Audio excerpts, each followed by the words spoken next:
તમને મને અત્યારે સાધન મળ્યા છે ગાડીઓના, ઘોડાઓના, વાહનોના. આપણા 13 આંટા ન મારી શક્યા ભારતમાં. કબીર સાહેબે પગે ચાલી ચાલીને ભારત વર્ષમાં 13 આંટા માર્યા, 13 દિગ્વિજય કરી, ધર્મ દિગ્વિજય.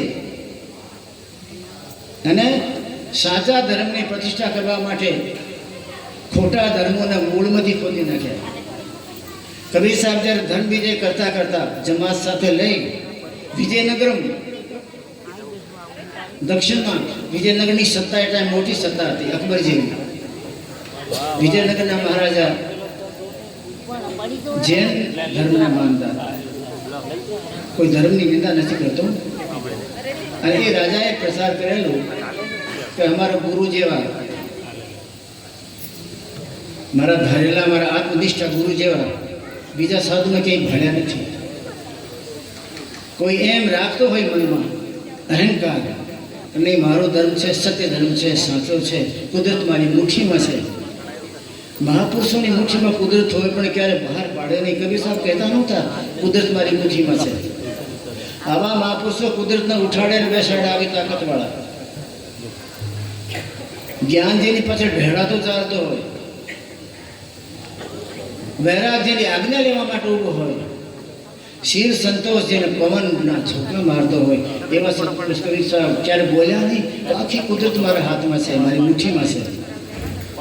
જમાતેને ફર્યા ત્યારે કોઈ વાત કરી કે મારા ત્યાં કોઈક મહાત્મા લાગે છે દિવ્ય, અને એની પાસે 500 ચેલાઓ છે, સાધુઓ, મોટી જમાત છે.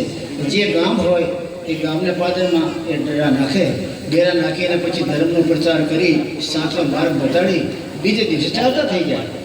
તો કે નહીં આપણે બોલાવો રાજમાં.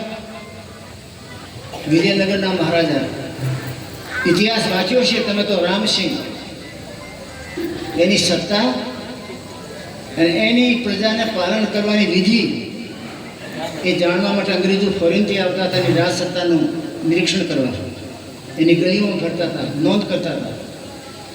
बुलाओ महाराज को. कवि साहब का भाई महाराज तो नहीं है, मैं तो सीधा साधा साधु हूँ और भारतवर्ष में जागृति करने आया हूँ. परमात्मा ने मेरे को दिव्य तत्वों की गांठड़ी, पोटड़ी, गांठड़ी मन बांधीने આપેલી છે. કાલે પરમધામ જાઉં ત્યારે પરમાત્મા પૂછશે તમને આટલું બધું ખજાનો આપેલો તો મેં ખજાનાની ગાંઠડી બંધ કેમ લાગ્યા? તમે જ્ઞાન કેમ વેચ્યો નહીં? વૈરાગ કેમ નહીં વેચ્યો?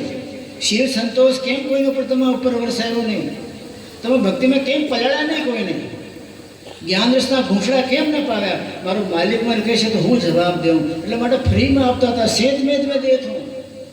કબીર સાહેબ જેવો સેત મેદ મેં દેનારો તમને જગતમાં કોઈ મહાપુરુષ નહીં મળે. એ પહેલાં તો ગુરુ નવો ચેડો બનાવે ત્યારે 12 વર્ષ સુધી લંગોટી ધોવરાતા હતા. એ ચેલો 12 વર્ષ લંગોટી ધોવે ગુરુની, પછી એને દીક્ષા આપે. નાથ સંપ્રદાયમાં પછી એના કાન ફાડે. કબીર સાહેબ તો કે આવન લઈ જાઓ. મારે કંઈ પૂછવું નથી કોણ ભાઈ છો ને ક્યાંથી આવ્યા છો. મારું જ્ઞાન લેતા જાઓ, મારો વૈરાગ લેતા જાઓ, મારો દિવ્ય તત્વ સતલોકનો નિચોડ લેતા જાઓ. પણ કોઈ મર્દનો દીકરો ઊભો ન થયો કશે નગરીમાં. કોણ જાણે એ ટાઈમ બધા મળતા હશે, કોણ જાણે. મહારાજા રામસિંહજી બોલાવે કબીર સાહેબને, આવો મહારાજ, સાધુ સંતનો પ્રેમી છું. મને મહારાજ ઘણી વાર એવી વાંછા થયા કરે કે સાધુ ઘણા ભેગા થાય ત્યારે કોની વાત પકડું, કોની વાત ન પકડું, કોની માનું, કોની ન માનું, આ મારામાં ભ્રમ રહ્યા કરે છે. પણ મારા મનમાં જ્યારે નક્કી થઈ જાય કે આ બાપજી મોટા મોટા એ ઉછેરો. કોઈ સૌ કોઈ મેં ક્યાં કહું છું કે મોટા છે? નહીં બાપજી, મારા ગુરુ જે છે એને હું સર્વોપરી મોટા માનું છું. હું એની જેવો મોટો કોઈને માનતો નથી. કાલે આપણા રાજગતિમાં રાજસભામાં આપ આવો, સત્સંગ ચાલે. સત્સંગમાં અમારા ગુરુજી પહેલાં બોલે, પછી તમે બોલો. પછી એક હાંડી પર હું એક વસ્તુ બંધ કરીને લાવું, માટીની હાંડીમાં. એનો મોઢો બાંધી દઉં કપડાથી, લુગડાથી. પહેલાં મારા ગુરુજી કહે કે ભાઈ શું છે, પછી તમે કહેજો શું છે. આ બેમાં જેની વાત સાચી હોય એ મારા સાચા ગુરુ. कभी साहब का भाई हम तो ऐसा कुछ करते नहीं हैं, इसे फूंक फुवाड़ा मैं नहीं करता हूँ, तुम्हारी इच्छा तो करो. जंगलમાંથી નાગ મંગાવ્યો, રાજાએ નાગ મંગાવીને મહારાજા રામસિંહજી હાંડી બંધ કરી, ઉપર લુગડો મૂકી બાંધી અને રાજગદ્દી મૂકી દીધેલો રાજસભામાં. ગુરુજીને જાણ કરી દીધી, એના જૈન ગુરુજી હતા કે બાપજી કાળો નાગ છે એમાં હાંડીમાં, દુઃખમાં કાળો નાગ કહી ગયો. આ તો બિચારો બાપડો આવેલો કાશીથી ચાલતો ચાલતો, એ શું કહેવાનું હતું? તમે કહેજો નાગ છે. આ ભાઈ ચૂપ થઈ જવાના, એટલે તમારી સર્વ સત્તા જાહેર થઈ જવાની. બીજે દિવસે તો સભા ભરાણી મોટી. કબીર સાહેબને બેસાડ્યા અને ગુરુજી સુરેશ્વરજી મહારાજને બેસાડ્યા. સત્સંગ થયો, સત્સંગ પૂરો થયો. મહારાજા બોલ્યા, રામસિંહજી મહારાજ, મારા ગુરુજી હાંડીમાં શું છે તમને કહેશે. બાકી સભા બેઠેલી છે ને, હાંડી તો ગુપચુપ જંગલમાંથી મંગાવી છે એને, શું છે એમાં કોઈને કહેતો નથી હું. આ મહારાજ કહેશે મારા ગુરુ મહારાજ. પછી આ બાપજી જે નવા આવ્યા જમાત લઈને, એ બાપજી પણ કહેશે. એ તો નક્કી જ હતી વાત. સુરેશ્વરજીને પૂછ્યો, બાપજી આ મારા ગુરુ છો, આપ કહો ને હાંડીમાં શું છે? સુરેશ્વરજી મહારાજ બોલ્યા, ભાઈ हांडी में तो राजा ने काला नाग है. राजा जानतो तो राजा, गुरु भी जानता था. कबीर साहब पूछा, बाबूजी बोलो हांडी में શું છે? कबीर साहब कभी काला नाग नहीं है, हांडी में तो विष्णु भगवान की मूर्ति है. राजा ने थयो કે મહારાજ હારી ગયા, હવે મારા ચેલા બનશે. આ મારા ગુરુ છે, આ મારો ચેલો બનશે. हांडी में काला नाग है, काला नाग है. देखिए पूरी सभा के अंदर में खोलते हैं हांडी. हांडी खोली तो नागवा काई नो तो पण एमां तो विष्णु भगवाननी मूर्ति निकली. हाँ तो काळो नाग है, पण जगतनो जगदीश्वर થોડુંક બાર તો સૃષ્ટિ પ્રલય થાય, પલક ઝપકે તો સૃષ્ટિનું સર્જન થાય. સર્જન વિસર્જન જેના હાથમાં છે, તમારા મારા ફૂટેલા ભાગને સાંધવાનો જેના હાથમાં છે, આપણી જિંદગીના એક એક લીકેજને રેણ કરવાની જેની પાસે તાકાત છે, એ મહાપુરુષો તો શું કરી શકે. આખી સભાને વચ્ચે હાંડી ખોલી, વિષ્ણુ ભગવાનની મૂર્તિ નીકળી. રાજાને થયું કે મારા ગુરુ તો જે વાત હતી એ વાત કરી, પણ આ માણસ તો જો ન હોય ને એવું બી કદે એમ છે. આ તો હોણીને અણહોણી કરે, અણહોણીને હોણી કરે. આ તો રજને ગજ બનાવે. મસ્કઈ કરે બિરંચી પ્રભુ, મસ્ક બિરસતે હે. પરમાત્મા એવા છે, મચ્છરને બ્રહ્મા બનાવી દે, બ્રહ્માજીને મચ્છર બનાવી દે. આનો માયેલો માણસ છે. આ જેવું તેવું નથી. અને મહારાજ રામસિંહજીએ જે દિવસે પોતાનું મુકુટ ઉતારી કબીર સાહેબના ચરણમાં મૂકી અને આ ધર્મ ધુરંધર મહાદિવ્ય પુરુષનું ચરણારવિંદનું રજ લઈને પોતાના માથા મૂકેલું. એ મહાપુરુષને તમે સમજ્યા છો ને હરિદાસ આવે તમારે મને સમજવામાં ટેકો કર્યો છે. આવા દિવ્ય મહાપુરુષના દર્શન કરીએ ને, આખી રાત જે માણસ જાગ્યો હોય, તમારે તો સૂઈ જાય ને રાત્રિમાં. તમે ઘણાને વાતે કરો, ભાઈ રાત્રિ છે સૂઈ જાઓ ને. રાત્રિ સુવા માટે બનાવેલી છે, દિવસ જાગવા માટે બનાવેલું છે. પણ સંતો મહાત્મા રાત્રિમાં સોતા નથી, એને દિવસ ઉગ્યો હોય. રાત્રિમાં દિવસ ઉગે એના માટે. તમારે મારા માટે રાત્રિ સુવાનો અંધારો હોય. યા નિશા સર્વભૂતાનામ તસ્યમ જાગૃતિ યોગીનો હો. યોગીઓ રાત્રિમાં જાગે. આપણા માટે ભોગ રાત્રિ હોય અને સંતો માટે યોગ રાત્રિ હોય. યોગ રાત્રિ યોગની સાધના કરે. પરમાત્માને વિયોગને સંજોગમાં બદલે યોગ કરે પરમાત્માનો. એના માટે રાત્રિ નથી હોતી. સંસારી પ્રાણી હોય એના માટે રાત્રિ છે. એ જગતના ભોગમાં પડ્યા હોય. ભોગ રાત્રિ વાળો મોતમાં જાય અને યોગ રાત્રિ વાળો મોક્ષમાં જાય. એ ભેદ કવિ સાહેબ સમજાવેલો. યોગ રાત્રિમાં જો જાગે છે રાત્રિમાં, એ મોક્ષમાં જાય. અને જે ભોગ રાત્રિમાં જાગતો હોય એ મોતમાં જાય. આ મોત અને મોક્ષ તમારા હાથમાં છે. જ્યારે ઈચ્છા ત્યારે લઈ લેવાની હોય. जिनके दर्शन साहिब दरसे अनहद नाद सुनावे हो. जाके दर्शन साहिब दरसे अनहद नाद सुनावे हो. माया के सुख दुख कर जाने गगन में सुरत चढ़ावे हो. वो सतगुरु मोहे भावे साधु. कवि साहब સદગુરુનું વર્ણન કર્યું. જેના પાસે તમે જાઓ એટલે જોતા આવે તો તમને એના ચહેરા પર પરમાત્માની ઝાંકી દેખાય.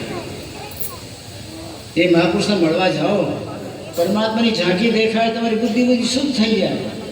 એ મહાપુરુષની આંખ સાથે આંખ મળે તો તમારી સુરતામાં પાંખ લાગી જાય. પાંખ ઉડું કરવા માંડે.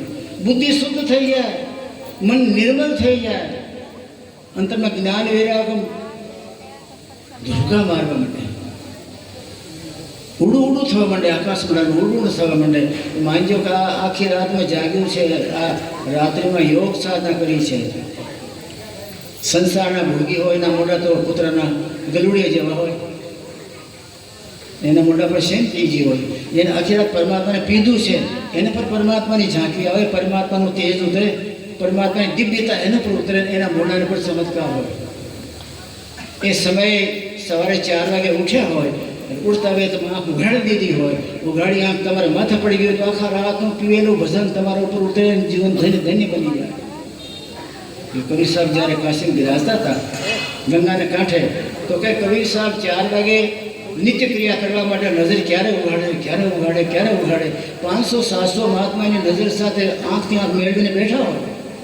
મેં વાંચ્યું છે, રીમા નરેશે બીજેપી ટીકા કરી છે. રીમા નરેશ, મેં બીજેપીની ટીકા વાંચવા માટે રીમા નરેશના મહેલમાં ગયો, અરજી લખીને આપી હતી. એમ કબીરપંથી શું, આપણા દાદા પડદાદા હોય કબીર સાહેબનું સંકરેલું છે, વીરસિંહ વાઘેલા મહારાજ, અને એના હાથની લખેલી બીજની ટીકા છે, એ મારે જોવાની છે. એ રાજા કે મુझको કોઈ ખબર નહીં કે આ ટીકા હોતી કે આ બીજે ગઈ, ચોથી પેઢીમાં ખબર નહોતી.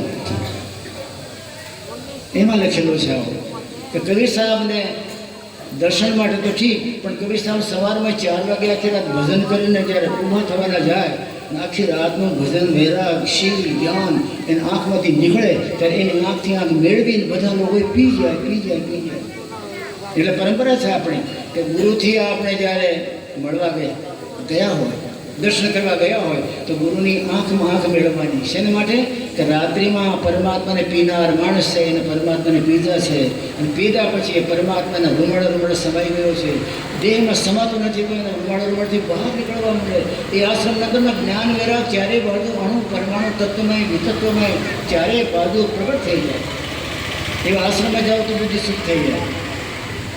તમે અહીંયા આવશો તો તમને હરદાસ સાહેબની કરેલી તપસ્યાની સાધના, જ્ઞાન વૈરાગ એ ક્યાંય ગયેલા મળશે નહીં, દેવાનું હશે જ ક્યાં.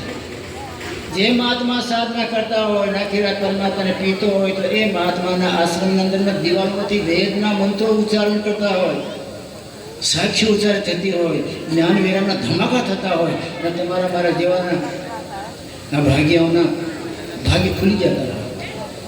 આ દિવ્ય કબીર સાહેબ હોણીને અનહોણી કરનારા, એ કબીર સાહેબની સેવા હરિદાસ સાહેબે કરી, અને કરીને તમને મને બધાના આવો મોટો એક ઉપહાર આપ્યો. આ એરિયામાં આવો તો ઉપહાર ક્યાંથી હોય? આ 2 માણસો જોઉં છું હું તમારી જાણમાં, ઋષિકેશ સાહેબે અને હરિદાસ સાહેબે આ 2 મોટા મથક ઊભા કર્યા કબીર સાહેબના દિવ્ય તત્વને પ્રગટ કરીને તમને મને બધાને પલાળવા માટે. આપણે જગતના પ્રપંચમાં પડેલા છીએ, તમને મારા પરમાત્મા કબીર સાહેબના જ્ઞાનમાં પડવાના માટે આ લોકો રાત દિવસ દોડ્યા છે, દિવસ ના ગણ્યું, રાતના રાત ના ગણ્યું.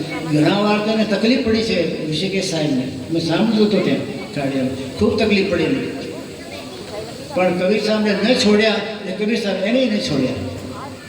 તમે કોઈ કબીર સાહેબને છોડશો નહીં તો કબીર સાહેબ તમને છોડશે નહીં, નિયમ છે એવો. અને એક રાત્રમાં જો જાગી જાઓ કબીર સાહેબ માટે, દુનિયા માટે તો આપણે આખી જિંદગી જાગ્યા છીએ. એક રાત્રિ કબીર સાહેબ માટે જાગી જાઓ અને તમારા રહેલા અંદરના સુરતાના તત્વને કબીર સાહેબને મળવા માટે જરીક આમ તડફડીમાં લઈ આવો, જરીક વિરહની વેદના જગાડી લો, જરીક કબીર સાહેબ મળવા માટે આમ તલપાપડ થઈ જાઓ, તરફડવા માંડો, તો આ જગતનું જગદીશ દયાલુ છે, તમારે મારું કરી ભરશે. પરમાત્માનું નામ ઘણા લેતા હોય, પરમાત્માનું નામ લેવા જેવું નથી, પીવા જેવું છે. સાચા ગુરુ મળ્યા તો પરમાત્માને પીજો, પરમાત્માનું નામ લેશો નહીં. ઘણા કહે છે અમે તો આખી રાત નામ લઈએ, આખો દિવસ નામ લઈએ. નામ લેવા જાઓ ત્યારે મોઢામાંથી જીભમાંથી શબ્દો બહાર પડતા હોય, શક્તિ તમારી બહાર જાય છે, અંદરમાં ખોખું ખાલી. અને પીતા જો આવડે તો સુરતા પરમાત્માને પીતા પીતા પીતા આખો દિવ્ય તત્વ તમારા અંદરમાં સમાવી દે, દેહના અંદરમાં આ દેહ વિદેહ બની જાય. પરમાત્મા પીવાની વસ્તુ છે. રામ રસ ऐसा है मेरे भाई रे, कोई पीवे तो अमर हो जाए. राम रस ऐसा है मेरे भाई रे, कोई पीवे तो अमर हो जाए. મોઢાથી બોલનાર અમર નથી થયા, પણ રામરસને પીનારા અમર થઈ જાય. જો પીતા તમને મને આવડે ને કોઈ કારીગર મળે તો, પીતા તમને મને શીખાડે, રામરસ પીતા જો આવડી જાય તો પછી એ માણસ પરમાનંદમાં પોતે આનંદ કરે ને બીજાને પણ પલાળે. વિવેકાનંદના ગુરુ બધા જાણતા હશે, વિવેકાનંદ નહીં જાણીએ ને. રાત્રિમાં બેઠા હોય ત્યારે નવદ્વારામાં રહેલા ભોગના ઠેકાણાને છોડી દઈ આત્માને 10મો દ્વારો ફોડી અંદરમાં ચઢાવે ગગનમંડળમાં. ગગનમંડળમાં જગતના જગદીશ્વરને પરમાત્માને મળીને એ પરમાત્માને પીવે. આશીર્વાદ. ઘણીવાર વિવેકાનંદજીએ કોઈ કામ પડે, સાધનામાં અટકાયત આવે તો હલાવા જાય ગુરુજી, તો દેહ હાલી જાય. પણ એ તો હોય નહીં, એમને તો ક્યાંથી આવે? દેહ હાલી જાય, ડૂલી જાય, પછી પાછા બેસી જાય. વિવેકાનંદજી પૂછો એકવાર, બાકી રાત્રિમાં જ્યારે હું તમને અડું और તમને હલાવા જાઉં કે જાગૃત કરું, ગુરુજીની ઊંઘમાં આવી ગયા શું થયું, તો તમારો દેહ હાલી ડૂલી જાય મરદાની જેમ. પણ તમે તો કાંઈ એમાં દેહમાં નથી હોતા કે નહીં ભાઈ? मैं रात को परमात्मा को पीने चला जाता हूँ, पीने चला जाता हूँ. पीओ छो? रात को मैं परमात्मा को पीता हूँ और पीने के बाद परमात्मा की खुमारी मेरे अंदर उतरती है. विवेकानंद, मुझे वो नशा जिंदगी पर नहीं उतरा. ब्रह्मा का बाप नहीं छोड़ा सका नशा, ऐसा नशा चढ़ जाता है. हमारे एक संत दादू अजमेરમાં થયા. સંત દાદુનું નામ બધા સાંભળ્યા છે. દાદુ સાહેબની સાખી છે, તન भी तेरा मन भी तेरा, तेरा पिंड और प्राण सब कुछ तेरा, सब कुछ तेरा, પણ તું મેરા. ये दादू का ज्ञान है. આ વિશાખે નહીં સાંભળ્યો, ગજબની વાત છે. तन भी तेरा प्रभु, मन भी तेरा, तेरा पिंड और प्राण सब कुछ तेरा, પણ તું मेरा. ये दादू का ज्ञान. એ દાદુ સાહેબ અજમેરમાં રાત્રે ભજન કરવા બેસી ગયા જંગલમાં. એ જંગલમાં હું જોઈ આવ્યો, જયપુર પાસે એ જંગલમાં એ ભજન કરતા હતા. એ બેસી જાય, આખી રાત પરમાત્માને પીવે. કેમ પીવે તમને વાત કરું. આ એરિયામાં ઘણા આદિવાસી ભાઈઓ મધ લેવા જાય જંગલમાં, મધ લાકડા લેવા જાય વીણવા. તો લાકડા લેવા વીણતામાં બીજી વસ્તુ ખીખતી કરતામાં જઈ મોડું થઈ ગયું હોય, ભૂખ લાગી હોય ત્યારે મોટું ઝાડ જોવે. એ ઝાડમાં મધનો પડો હોય. એ મધનો પડો જોઈને મધના પડામાં તીર મારે. તીર મારીને તીર માર્યા પછી મધમાંથી જ્યારે બરાબર ધારા છૂટે મધની, ત્યારે બરાબર નીચે જઈને મારે મોટો પડીને. અને એ 200 ગ્રામ 300 ગ્રામ મધમાં પી લીધો હોય ત્યારે એ ચાલ્યું જાય, બીજા અનુભવ રહે. જ્યાં સુધી 5 કિલો મધ ઓલિયામાં મોટા પડામાં હોય, એમાં 5-10 માણસો પી લે ત્યાં સુધી એ પીતા રહે, અને પછી તો આખું કામ કરે. એમ પરમાત્મા મધનું પડું છે. એ પડામાં જઈને સુરતાનું તીર મારતા આવડતો હોય, અને સુરતાનું તીર માર્યા પછી ધારાને સાથે પોતાની જાતને જોડતા આવડી ગયો હોય, એ પીવી શકે, બાકી ધૂળ ચાટે બધા. આ સંતો મહાત્માઓએ પરમાત્મા પાસે, પરમાત્મા સાથે, પરમાત્મા સાથે તાલમેલ મેળવવા આખું જીવન કુરબાન કરે. તમારી મારી જિંદગીની કુરબાની જગત માટે છે, અને જિંદગીની કુરબાની પરમાત્મા માટે છે. એ રાત્રિમાં મહાત્માઓએ પોતાની સુરતાનું તીર મારે પરમાત્માના પડામાં, અર્થાત પોતાની સુરતા પરમાત્માને અર્પણ કરી દે. ક્યારે કોઈ ગાયને જોજો, વાસળો છૂટો કરો, છૂટો કરે વાસળો દોડતો જાય, આંચળમાં માથો મારે, માથો મારી માટે ગાયને પ્લીઝ કરે, ખુશ કરે ગાયને. માં પ્લીઝ થઈ જાય ત્યારે દૂધની ધારા એટલી છોડે કે વાસળો પીવી ન શકે, વાસળો નહીં પીવી શકે, મોટામાં દૂધ નીચે ઝરવા માંડે. એ અંદરમાં પીતો જાય, પણ એટલું બધું દૂધ છોડતી હોય પ્લીઝ થયેલી ગાય કે તાના મોઢામાંથી બધા આમ ફીણ પડતા જાય, દૂધ ઢોળાતો જાય. અને સામે કૂતરો ઊભો હોય તો પૂંછડી હલાતો જાય. કૂતરો કહે આ ગાયના આંચળામાં એટલું બધું દૂધ છે, અને આટલું બધું દૂધ છે, મોઢામાં પી શકતો નહીં છે, તો બહાર પી જાય છે, પડી જાય છે. મને ખબર હોય તો હું નહીં પી લેત. કૂતરો શું દૂધ પીવી શકે? એને ભચકો વળતા આવડે, એને પ્લીઝ કરતા ના આવડે, વાસણાને પ્લીઝ કરતા આવડે. એમ તમને મને પરમાત્માને પ્લીઝ કરતા જો આવડી જાય, પરમાત્માને ખુશ કરતા તમને મને આવડી જાય, તો પરમાત્મા તો એવું છે કે ઢોળાઈ જાય આખું તમારો. કોઈને પાસે તમે જાઓ, એ તમને જોતું પૂરતું પાણી પાવે, પરમાત્મા એવું નથી તો આખો ઘડો ઢોળાઈ જાય તમારો. પરમાત્મા આખો ઢોળાઈ જાય. એ સંત મહાત્મા પરણી જાય જ્ઞાન વૈરાગમાં, શિવ સંતોષમાં, દયા ધૈર્યમાં, ચેતન્યમાં. અમૃતમાં પડેલી જાય અને પછી એની મસ્તી તો બ્રહ્માનો બાપ ન ઉતારી શકે, મસ્ત મસ્ત બની જાય. એની આંખની સામે કોઈ બેઠો હોય એ મસ્તીની આંખીને આંખને ચાલી ગઈ, એની આંખ ઉતરી ગઈ તો એનું કાળજો પણ પરમાત્મા જેવું કૂણો બની જાય, એ જગતું જગદીશ બની જાય. રાત્રે ક્યારેક જાગજો, રાત્રે જાગ્યા પછી આખા જગતના પ્રપંચમાંથી પોતાની જાતને જુદી પાડજો. આ જગત ક્યારેક કડવું લાગે કે બેઠું હોય બીજો કોઈ મહાત્મા પાસે, આ જગત કડવું લાગે પરમાત્મા મીઠું લાગે, મીઠું લાગનારા પરમાત્મા પછી શ્રદ્ધા જાગે, પ્રેમનો તાંતણો મળે તમને, એટલે સુરતાને ત્યાં ચઢાવો અને પ્લીઝ કરો પરમાત્માને. નરસિંહ તો ડુંગરામાં જાય, ગિરનારના ડુંગરામાં, અને પરમાત્માને પ્લીઝ કરે. માણેકબાને કહે, માણેકબા જો આખો દિવસ લોટ માંગુ છું ને, પણ મારું કોણ જાણે કાળજો પરમાત્માને મળવા માટે તડફ્યા કરે છે. તું કહેતો જાઉં ઉપર, ક્યાં જાઓ? નરસિંહ તું કે કાલે મૂડી આવશે સાધુ મહાત્મા, એને ખવડાવવા માટે લોટ કોણ લાવશે? કાંઈ વાંધો નહીં, હું ચલવી લઈશું, પણ તમે પરમાત્માને મળવા માટે જાઓ. નરસિંહે તો કહ્યું, હે પરમાત્મા, મને સ્ત્રી સંગ નથી આપ્યો, મને સત્સંગ તમે આપ્યું છે. ઘણાને સ્ત્રી સંગ મળે ઘરમાં, સત્સંગ નથી મળતો.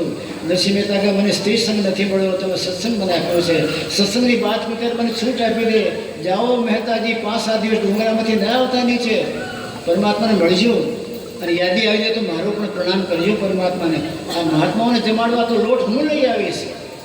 એ બ્રાહ્મણની દીકરી ગળી ગળી ફરતી હતી અને લોટ લાવીને મહાત્માઓને ખવડાવે. નરસિંહ મહેતા ડુંગરામાં આંટા મારતા હોય રાત્રિમાં, પરમાત્માને પ્લીઝ કરે. માધવ અબ તો મોહે ઉગાર, હે પરમાત્મા, જન્મ જન્માંતરથી ભટકા ખાઉં છું, હવે તો તમે દ્રષ્ટિમાં લઈ આવો. જન્મ જન્મ કો એક ભિખારી, પડ્યો મેં તમારે દ્વાર. માધવ અબ તો મોહે ઉગાર, માધવ અબ તો काम क्रोध के बहत नदियाँ, लोभ मोह की धार. तामे हूँ बूढ़त हूँ स्वामी, तामे हूँ बूढ़त हूँ स्वामी, बहो जात निर्धार. माधव अब तो मोहि उगार, केशव अब तो मोहि उगार. जन्म जन्म को एक भिखारी, पड़ो मैं तुम्हारे द्वार. माधव अब तो मोहि उगार. નરસિંહ મહેતા પોતાની જાતને ભૂલી જાય, હું કોણ છું, અને માધવમય બની જાય. એમાં ખેસ ક્યાંય પડી જાય, માથાની પાઘડી ક્યાંય પડી જાય, જોડાઈ ક્યાંય પડી જાય ખુલીને. નરસિંહ મહેતાના પગમાં ઓલા ગિરનારના ડુંગરાના અણીવાળા પાણા વાગી વાગીને ફાટી જાય, પગે લોહી લોહી થઈ જાય. ભગવાન એના જોડા લઈને જોડાય, ભગત જોડા તો કરી લે, તો પછી પૂજે, પછી નાચે. ભાઈ તને તારા પગની ખબર નથી, આ લોહી લુહાણ થઈ ગયા, જોડા ફેર.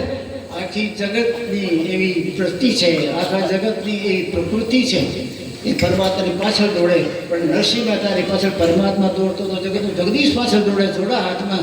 એ ભગત ઉભો રે, અરે ભલા માણસ જોડા કરી લે, પછી નાચે, પછી કૂદજે. નરસિંહ મહેતાને ખબર પડે કોણ બોલે છે, ત્યારે જોવે, ભગવાન બાથમાં લઈ લઈને, ભગવાન જોડા તો ફેર. આ જગતના જગદીશ્વરને ધરતી પર ઉતારી અને એને ચટણી રોટલો ખાતા કરવા માટે તમારા મારા ભક્તોની જરૂર છે. નરસિંહ મહેતા જેવી પોતાની જાતને ક્યારે ભૂલો. આપણે આપણી જાત નથી ભૂલતા, કુટુંબને નથી ભૂલતા, આપણા પાપ પ્રપંચને નથી ભૂલતા, અને આપણી જાતને એવી રીતે 100 વર્ષ પૂરા કરીને પાછી યમરાજને આપી દઈએ. નરસિંહ મહેતા જેવો કોક જ પાકતો હોય કે પરમાત્માને ધરતી પર બોલાવીને ચટણી રોટલી ખાવા માટે મજબૂર કરે. સંત દાદુ રાતે બેસી જાય, આ દેહમાંથી આત્માને બહાર કાઢી. આપણે ક્યારેય જાણ્યું નહીં કે આ દેહમાંથી આત્માને બહાર કેમ કાઢવું. 9 દરવાજામાં જ આંટા મારીએ, 10મો દરવાજો ભાડ્યો નથી, સાંભળ્યો નથી, કોઈ કાર્યક્રમ ના મળ્યો, ઠરતી ઉગાડી દઈએ, બેસી ગયા, ભજનમાં લાગી જાય, આખી રાત ભજન કરે, આખી રાત પરમાત્માને પ્લીઝ કરે, માથું મારે આંચળમાં વાસણાની જેમ. ભગત વાસણું છે પરમાત્માનું. અજમેરમાં એ ટાઈમમાં અકબરનો રાજ, તો એનો અકબરનો સાળો સુબા એને સુબેદાર કહે. તો સુબો અકબરનો સગો સાળો અને અજમેરનું સ્ટેટ સોંપેલો. એને પોતપોતાના માણસોને સોંપતા હતા બધી સ્ટેટો, બીજા તો ના આપે ને. એને એક દીકરો એ શિકાર કરવા નીકળેલો દિવસમાં. એક મૃગલો ભાળ્યો, મોટી મોટી આંખવાળો.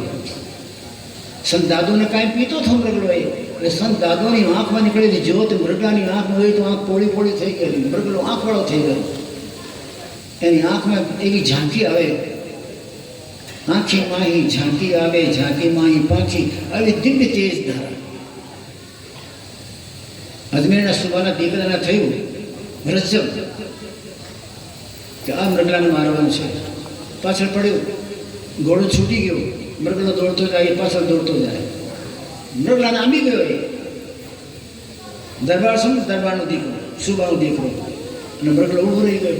એને બરાબર તીર લઈને મારવાની કોશિશ કરી. મૃગલાએ એની આંખમાં જોયું, એ રાજકુમારની આંખમાં એની આંખ ગઈ નહીં, એના હાથમાંથી બાણ, કંઠો બધું પડી ગયો, તીર કંઠો પડી ગયો છે. એને વિચાર કર્યો, આ શું હોય? આ મૃગલાની આંખમાં આવી તો શું તાકે? તો કે મારી બાજુ જોતા હોય તો મારા હાથ બધા આમ જડ થઈ ગયા, ધનુષ પડી ગયો, બાણ પડી ગયું, એ શું? મૃગલો ચાલતો થયો, એને પાછળ પાછળ ચાલ્યો ભાઈ. મૃગલો તો રાત પડી ગઈ ચાલતા ચાલતા. સંત દાદુ જ્યાં બેઠેલા ભજન કરવા, ત્યાં મૃગલો પહોંચી ગયો. અને સંત દાદુ બેઠેલા હતા એ તો ભજનમાં લાગી ગયા. મૃગલો બરાબર સામે જઈને બેસી ગયો કે સવારમાં બાપજી આંખ ઉગાડશે, આંખમાંથી પરમાત્મા વરસવાનું છે, પરમાત્માની જ્યોત નીકળવાની મારી આંખમાં જાય. એટલે એ રીતે બેઠેલો, બાકી બીજો કોઈ નહીં. સુબોય બેઠી ગયો રાત્રિમાં, સુબાનો દીકરો. સવારમાં 4-5 વાગ્યા દાદુ સાહેબ કરવા માટે ઊભા થયા. આંખમાં જ્યોત નીકળી. એ જ્યોત નીકળતા મૃગલાએ બરાબર આમ જેમ ઓલ્યા ભીરનો છોકરો બરાબર ઓલ્યા મધના પડાને સાથે મોઢાનો દિશા મેળવતો હતો, સ્ટ્રેટ મેળવતો હોય એમ સ્ટ્રેટ મેળવી આંખોને દાદુ સાહેબ આંખને પી ગયો. ઝાડમાં પડી તો ઝાડ ચેતન થઈ ગયા, ચકલા પર પડી તો ચકલો બોલતા બંધ થઈ જાય. આવો રસ ત્યાં હતો કે જ્યાં સંત મહાત્મા ભજન કરતા હોય. સુબાના દીકરાએ પૂછ્યો, બાપુ એક વાત પૂછું? તો પૂછો, ક્યાં બાત હે? આ મૃગલો તમારો છે કે ના? ભાઈ મેરા કાંઈ કા જંગલ કા મૃગલા હે. તો અહીંયા બેઠો છો ને, એ તો રાત को मैं भजन करने बैठता हूँ तो बैठ जाता है. પણ બાપજી આ મૃગલાએ મારી બાજુ જોયો ત્યારે મારા હાથમાંથી ધનુષ બાણ પડી ગયા, હાથ પર આમ એમને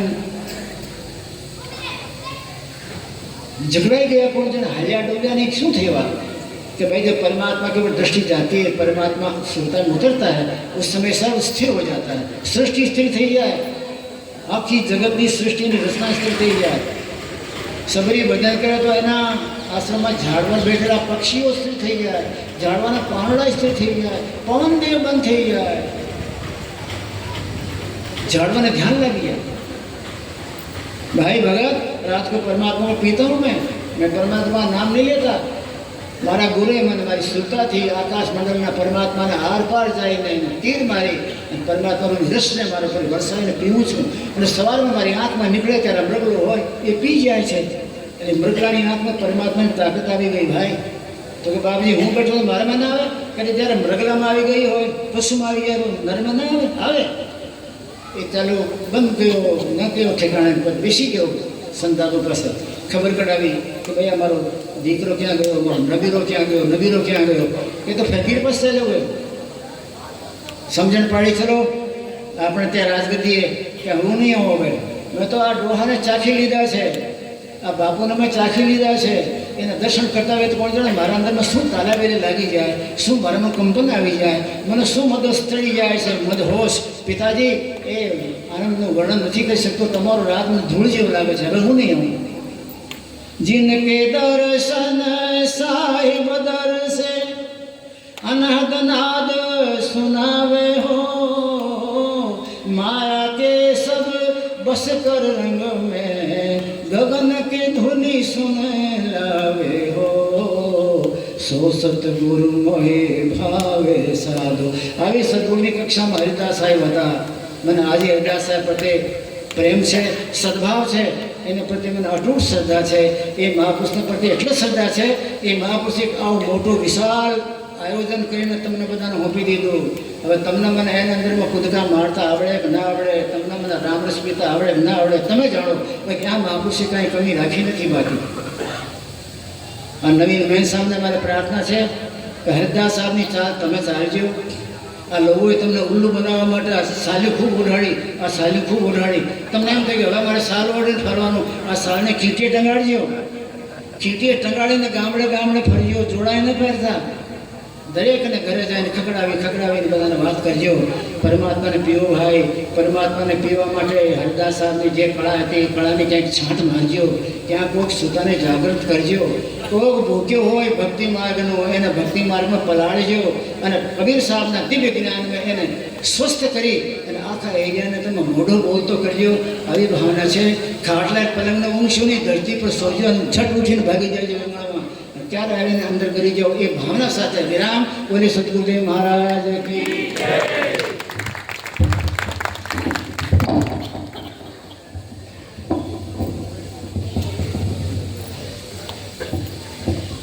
હમણાં આપણે સરસ મજાના સદગુરુ કબીર સાહેબ જે રામ રસ ऐसा है मेरे भाई जो पीवे अमर हो जाए, એ અમૃતની ધારા આ ધરાતલ ઉપર સાધક માટે મૂકતા ગયા. એવી અનન્ય શબ્દોના વર્ણન આપણી વચ્ચે પરમ પૂજ્ય, પરમ આદરણી, પરમ વંદની, પ્રાતસ્મરણી શ્રી ગોકુલદાસ સાહેબજીએ આપણને તરબોળ કર્યા. આપણે બધા પણ એમના અધિકારી બનીએ અને હરિદાસ સાહેબની ચેતનાને વારે વારે આપણને યાદ અપાવ્યા. આ ગમે તે ખૂણામાં હરિદાસ સાહેબ બેઠા છે એવી એમને 2-4 વખત હરિદાસ સાહેબને યાદ કર્યા. તો સાહેબને આપણે ખૂબ ખૂબ આભાર માનીએ કે સાહેબ આટલા બધા સમયમાં વ્યસ્ત હોવા છતાં પણ આપણી વચ્ચે દર્શન આપવા માટે અને સાહેબના જ્ઞાન રસની અંદર આપણને બધાને પલાળવા માટે આપણને દર્શન આપ્યા. સાહેબનો ખૂબ ખૂબ આભાર. સાથે સાથે આપ બધાને વિનંતી કરવામાં આવે છે, આપણો જે તીર્થરાજ પ્રયાગની અંદર 10/1/2025 થી 15/2/2025 સુધી 35 દિવસનો અન્ન ક્ષેત્રનો ભંડારો છે. એમાં તારીખ 26/1/2025 થી 1/2/2025 સુધી 7 દિવસ સુધી કબીર સાગરની જ્ઞાનની ધારા, જે કબીર સાગર એટલે જેમાં હનુમાન બોધ, ગરુડ બોધ, લક્ષ્મણ બોધ, અનુરાગ સાગર, સુખ સાગર એવા 11 ગ્રંથોનો સમાવેશ કરીને કબીર સાગર બનાવવામાં આવ્યું છે. એમાં આપણે સંગમમાં ડૂબકી મારીએ, સાથે સાથે આવા પવિત્ર મનીષીઓના સત્સંગના જ્ઞાનની ગંગાની અંદર ડૂબકી મારીએ તો આપણા આત્માનું કલ્યાણ થાય. તેવા તીર્થરાજ પ્રયાગની અંદર સાહેબના સ્વમુખે 7 દિવસ સુધી કબીર સાગર ઉપર કથા થવાની છે. એમાં દરેક સંતો ભક્તોને ઉપસ્થિત થવા માટે મારા તરફથી બંને હાથ જોડીને જાહેર આમંત્રણ છે. દરેક સંતો ભક્તો ખાસ પધારજો. ત્યાં આપણા ત્યાં રહેવા જમવાની સગવડ બધી જ ઉપસ્થિત છે. તો આ તબક્કે સાહેબનો આપણે જેટલા બધા આભાર માનીએ એટલું ઓછું છે. અત્યારે હવે જે નવા મહંત સાહેબની નિમણૂક કરવામાં આવી છે એ મહંત સાહેબના મુખે પણ આપણે 10 મિનિટ માટે સત્સંગના લાભ લઈએ. એના પછી આચાર્ય સાહેબના સત્સંગના લાભ લઈશું. એના પછી આપણે જે આરતી વિધિ વિધાન ચાલતું હોય, કેમ કે મારે જરા ફોન આવે છે, એક જગ્યાએ કાર્યક્રમ છે ને 8-10 ફોન આવી ગયો છે, એટલે હું જરા રજા લેવાનો છું. ડૉક્ટર સાહેબ મને દર ગુજર કરશો. પણ એના પહેલાં આપણે નવા વરાયેલા મહંત સાહેબ, જે સાહેબે હમણાં આશીર્વાદ આપ્યા કે અમે બધા ચાદર તો ઉડાડી પણ ચાદરને ખીટીએ લટકાડી અને તમે દરેકના ડેલીને ખખડાવીને સાહેબના નામમાં વિશ્વાસ છે કે સદમતદાસ સાહેબ ખૂબ આત્મસંતોષી સંત છે. અમે 20 વર્ષ સુધી જોડે રહ્યા છીએ અને વર્ષો પહેલા જોડે રહ્યા. એ પછી બળૈયા ગાદીમાં એ પોતે સાહેબને સાથે પણ રહ્યા અને સાહેબના વિચારથી સંતરામપુર મંદિરને આ કંઈક તપ હરિદાસ સાહેબની હશે કે જેમના લીધે સદમતદાસ સાહેબને આજે આ ગુરુ પરંપરામાં ગુરુ પદ ઉપર સ્થિત કરવામાં આવી. તો એમના સ્વમુખે આપણે 10 મિનિટ માટે સત્સંગના લાભ લઈશું. સદમતદાસ સાહેબ.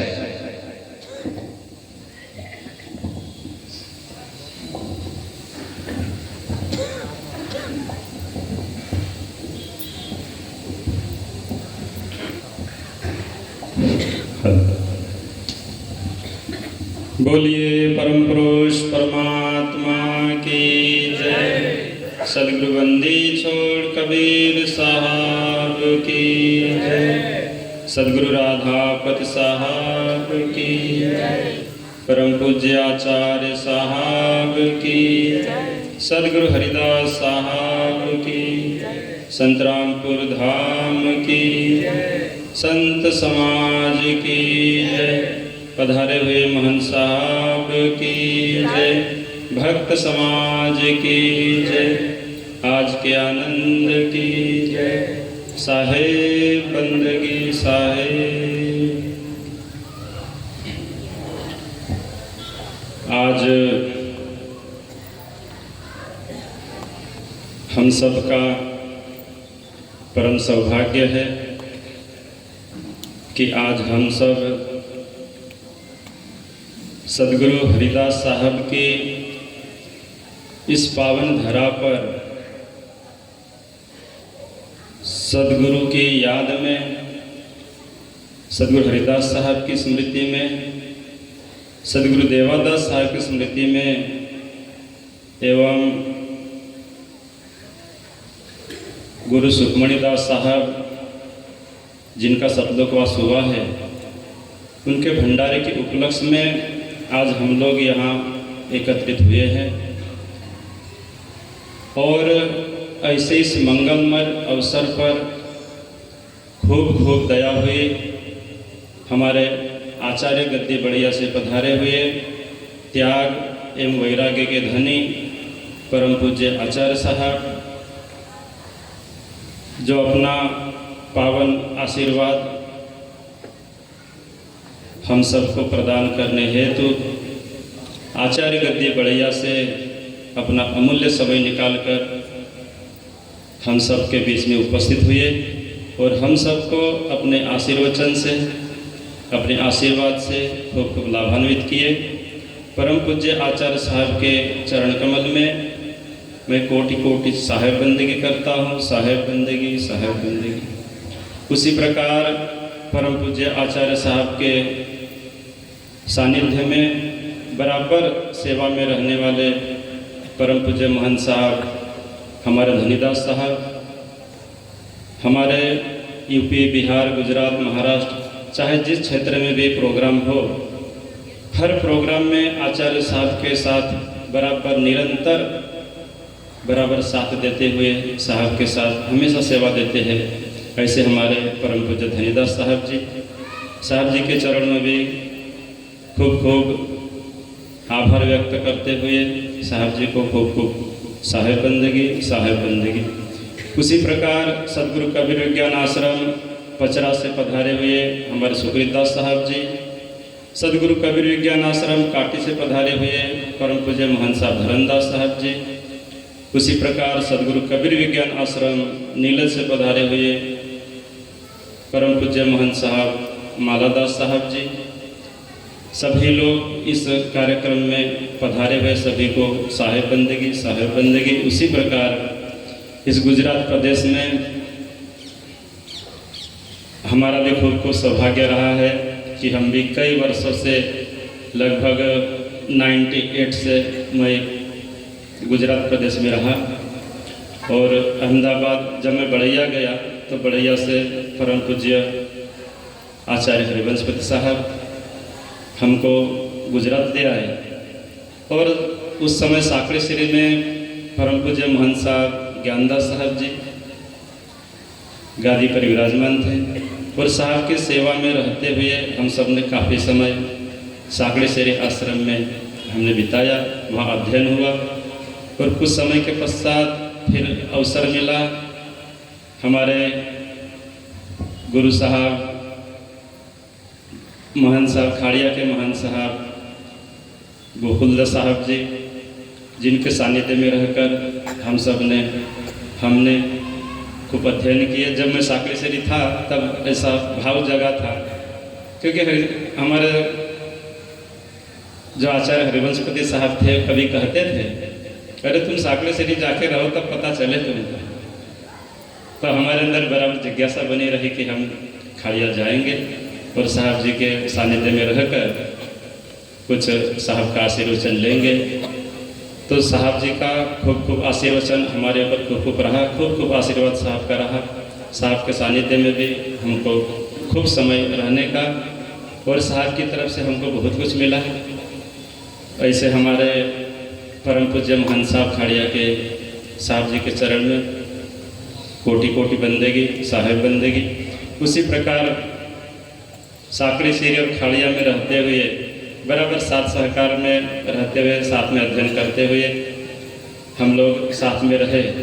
ऐसे हमारे परम पूज्य महंत साहब ऋषिकेश साहब जी, जिन्होंने इस क्षेत्र में सदगुरु कबीर साहब का विचारों का प्रचार प्रसार करते हुए खूब बड़ा सदगुरु कबीर साहब के विचारों का केंद्र बनाए हैं सालिया आश्रम, और खूब खूब सदगुरु कबीर साहब के ज्ञान से लाभान्वित करते हैं। ऐसे हमारे ऋषिकेश दास साहब जी के चरण में भी कोट कोट बंदेगी, साहेब बंदेगी। उसी प्रकार हमारे लुनावाड़ा से पधारे हुए साहब जी के चरण कमल में साहेब बंदेगी। उसी प्रकार दिल्ली से हमारे हरिदास साहब जी पधारे हैं। सदगुरु कबीर विज्ञान आश्रम वेलकप सोनभद्र से हमारे विवेकदास साहब जी पधारे हुए हैं, सूर्यमणि साहब जी पधारे हुए हैं।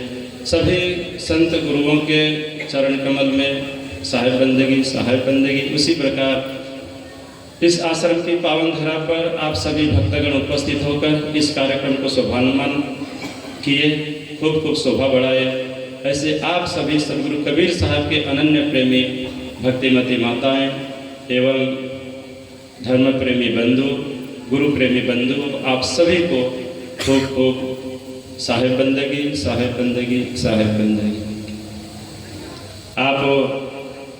आप सब ने पूज्य महंत साहब जी के आशीर्वचन को आप सब ने श्रवण किए और साहब ने हम सबको जिस उद्देश्य से हम सदगुरु कबीर साहब के ज्ञान से जुड़े, सदगुरु कबीर साहब के विचारों से जुड़े, उस उद्देश्य की प्राप्ति के लिए साहब जी ने हम सबको खूब खूब अभी लाभान्वित किए हैं। हम लोग पहले भी कई संस्था से जुड़े होंगे, कई संप्रदाय से जुड़े होंगे, हमारे माता पिता भाई बहन कई लोग कई जगह से जुड़े हुए हैं, लेकिन सदगुरु कबीर साहब का ज्ञान कुछ अलग है, बहुत अलग है। व्यवहार की बातें, ज्ञान की बातें हम लोग सब जगह सुनते हैं। अभी आप लोग सोशल मीडिया का ज़माना है, आप सब मोबाइल में देखते हैं, जानते हैं। जब आप मोबाइल खोलेंगे आप सत्संग पाएंगे, अब कुछ न कुछ आयोजन पाएंगे और सभी संत सदगुरु जीवन सुधार की बातें, आत्मकल्याण की बातें, अध्यात्म की बातें सभी लोग हम सबको बताते हैं, सुनाते हैं। लेकिन उस सब में वर्गीकरण करना और उसको सत्य असत्य को समझ करके सत्य को ग्रहण करना और असत्य का त्याग करना, यह बहुत बड़ी बात होती है। हम लोग सुनते हैं, समझते हैं, लेकिन फिर भी बलात् हम लोग मन के इतने प्रवाह में व्यस्त रहते हैं कि हम लोग समझने के बावजूद सत्य और असत्य को समझ करके, असत्य का त्याग करके सत्य को ग्रहण करने में हम लोग अपने आप को असमर्थ पाते हैं। वही मन के प्रवाह में हम लोग घसीटे जाते हैं और यही दशा आजीवन मनुष्य के बनी रहती है। सदगुरु कबीर साहब का ज्ञान ऐसा है, और जितने भी हम लोग सुनते हैं सब अच्छी बातें बताते हैं, लेकिन फिर घाल मिल करके फिर एक ही कर देते हैं। जैसे दिन भर माताएं बहनें सब्जी रोटी बनावे, भात बनावे, तो चावल चुनती है, चावल चुनेगी, पत्थर अलग करेगी, चावल अलग करेगी, और पत्थर निकाल करके फेंक देंगे, कंकड़ पत्थर, और चावल रसोई के उपयोग में लेकर के उसका प्रसाद बनाएंगे।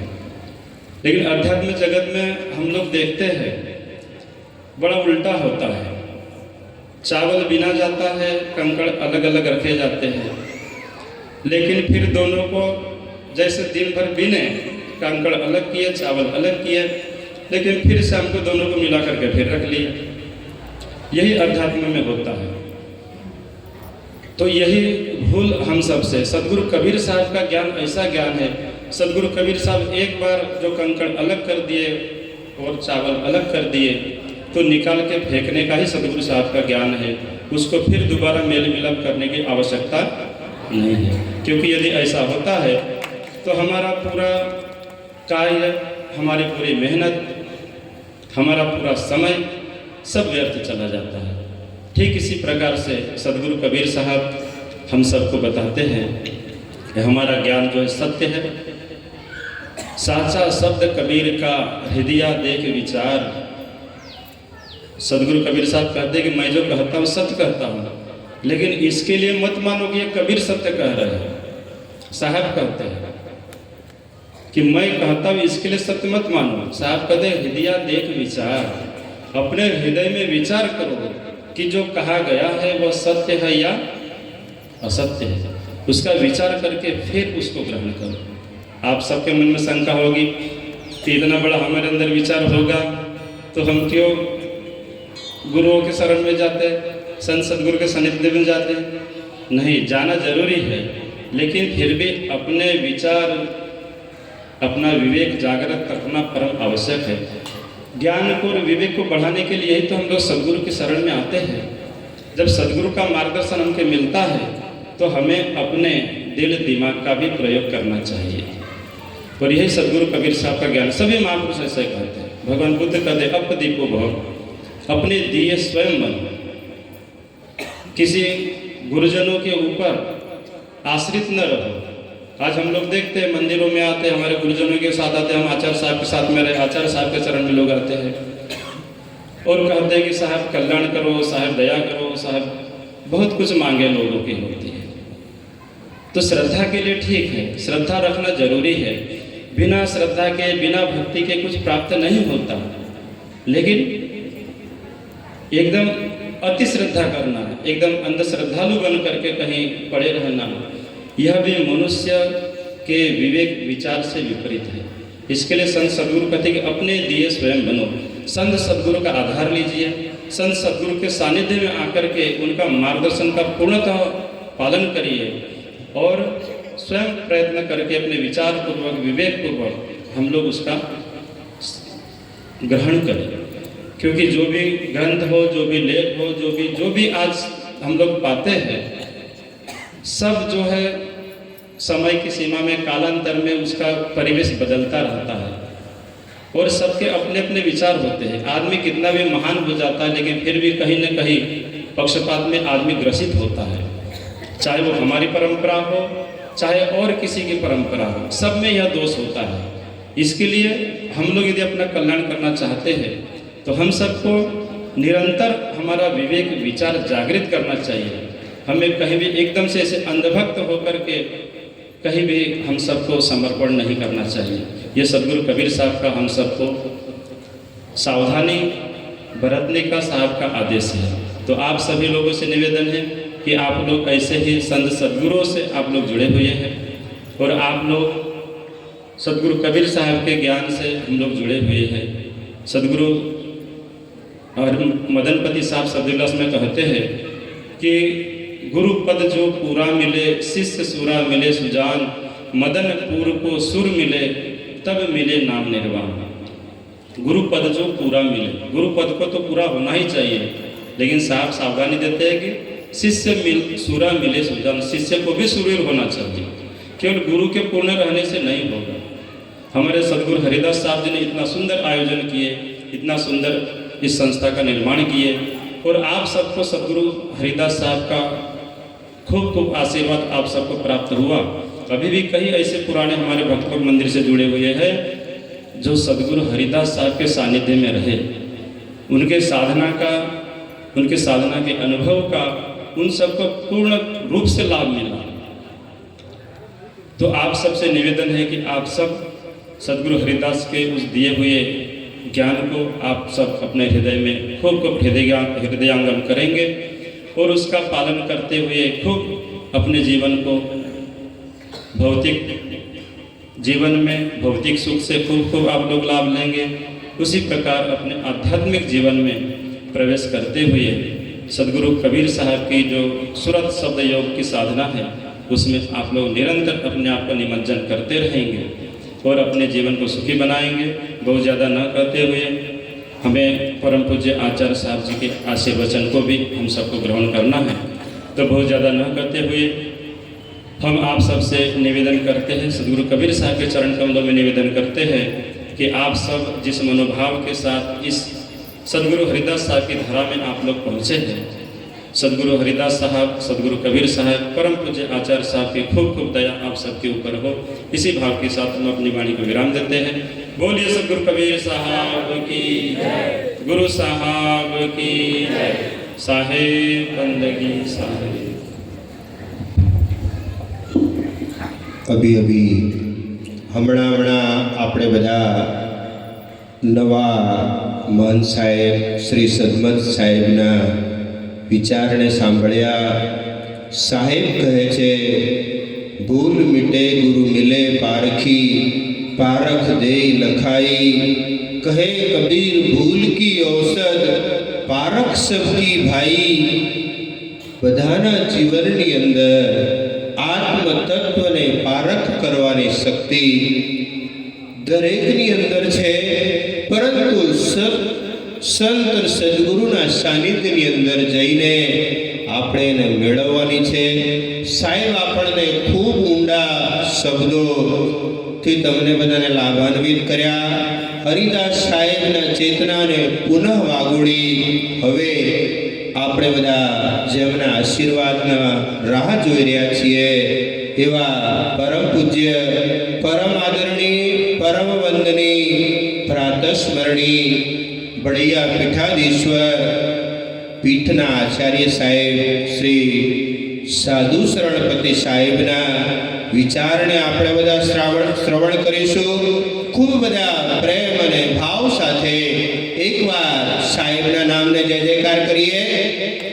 બોલો સદગુરુ દેવ की, सदगुरु कबीर साहेब की, सदगुरु मदनपति साहेब की बंदगी बंदगी बंदगी। साहेब आचार्य साहेब श्री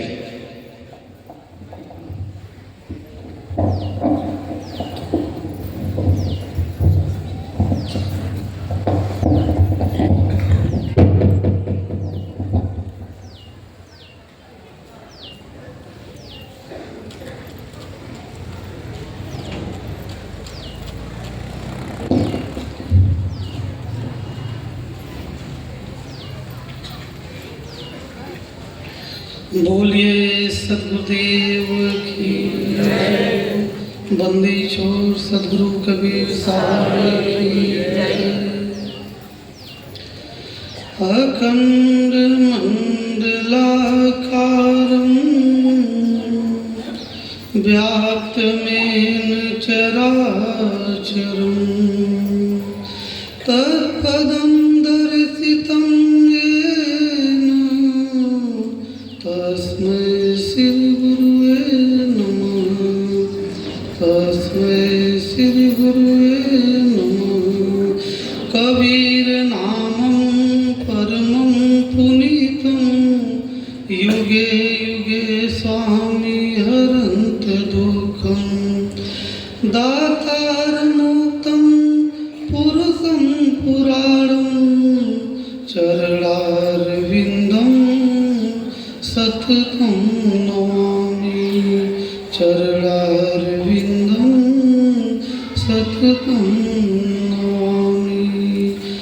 बोलिए सदगुरुदेव की जय।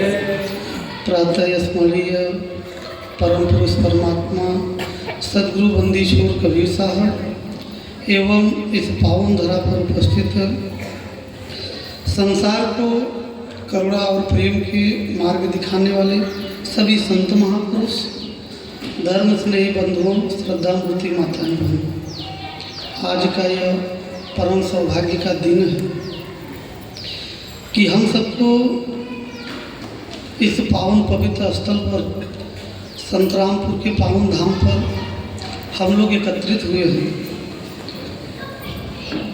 आज का जो कार्यक्रम है हमारे हरिदास साहब जी की स्मृति में एवं सुखमणि साहब जी के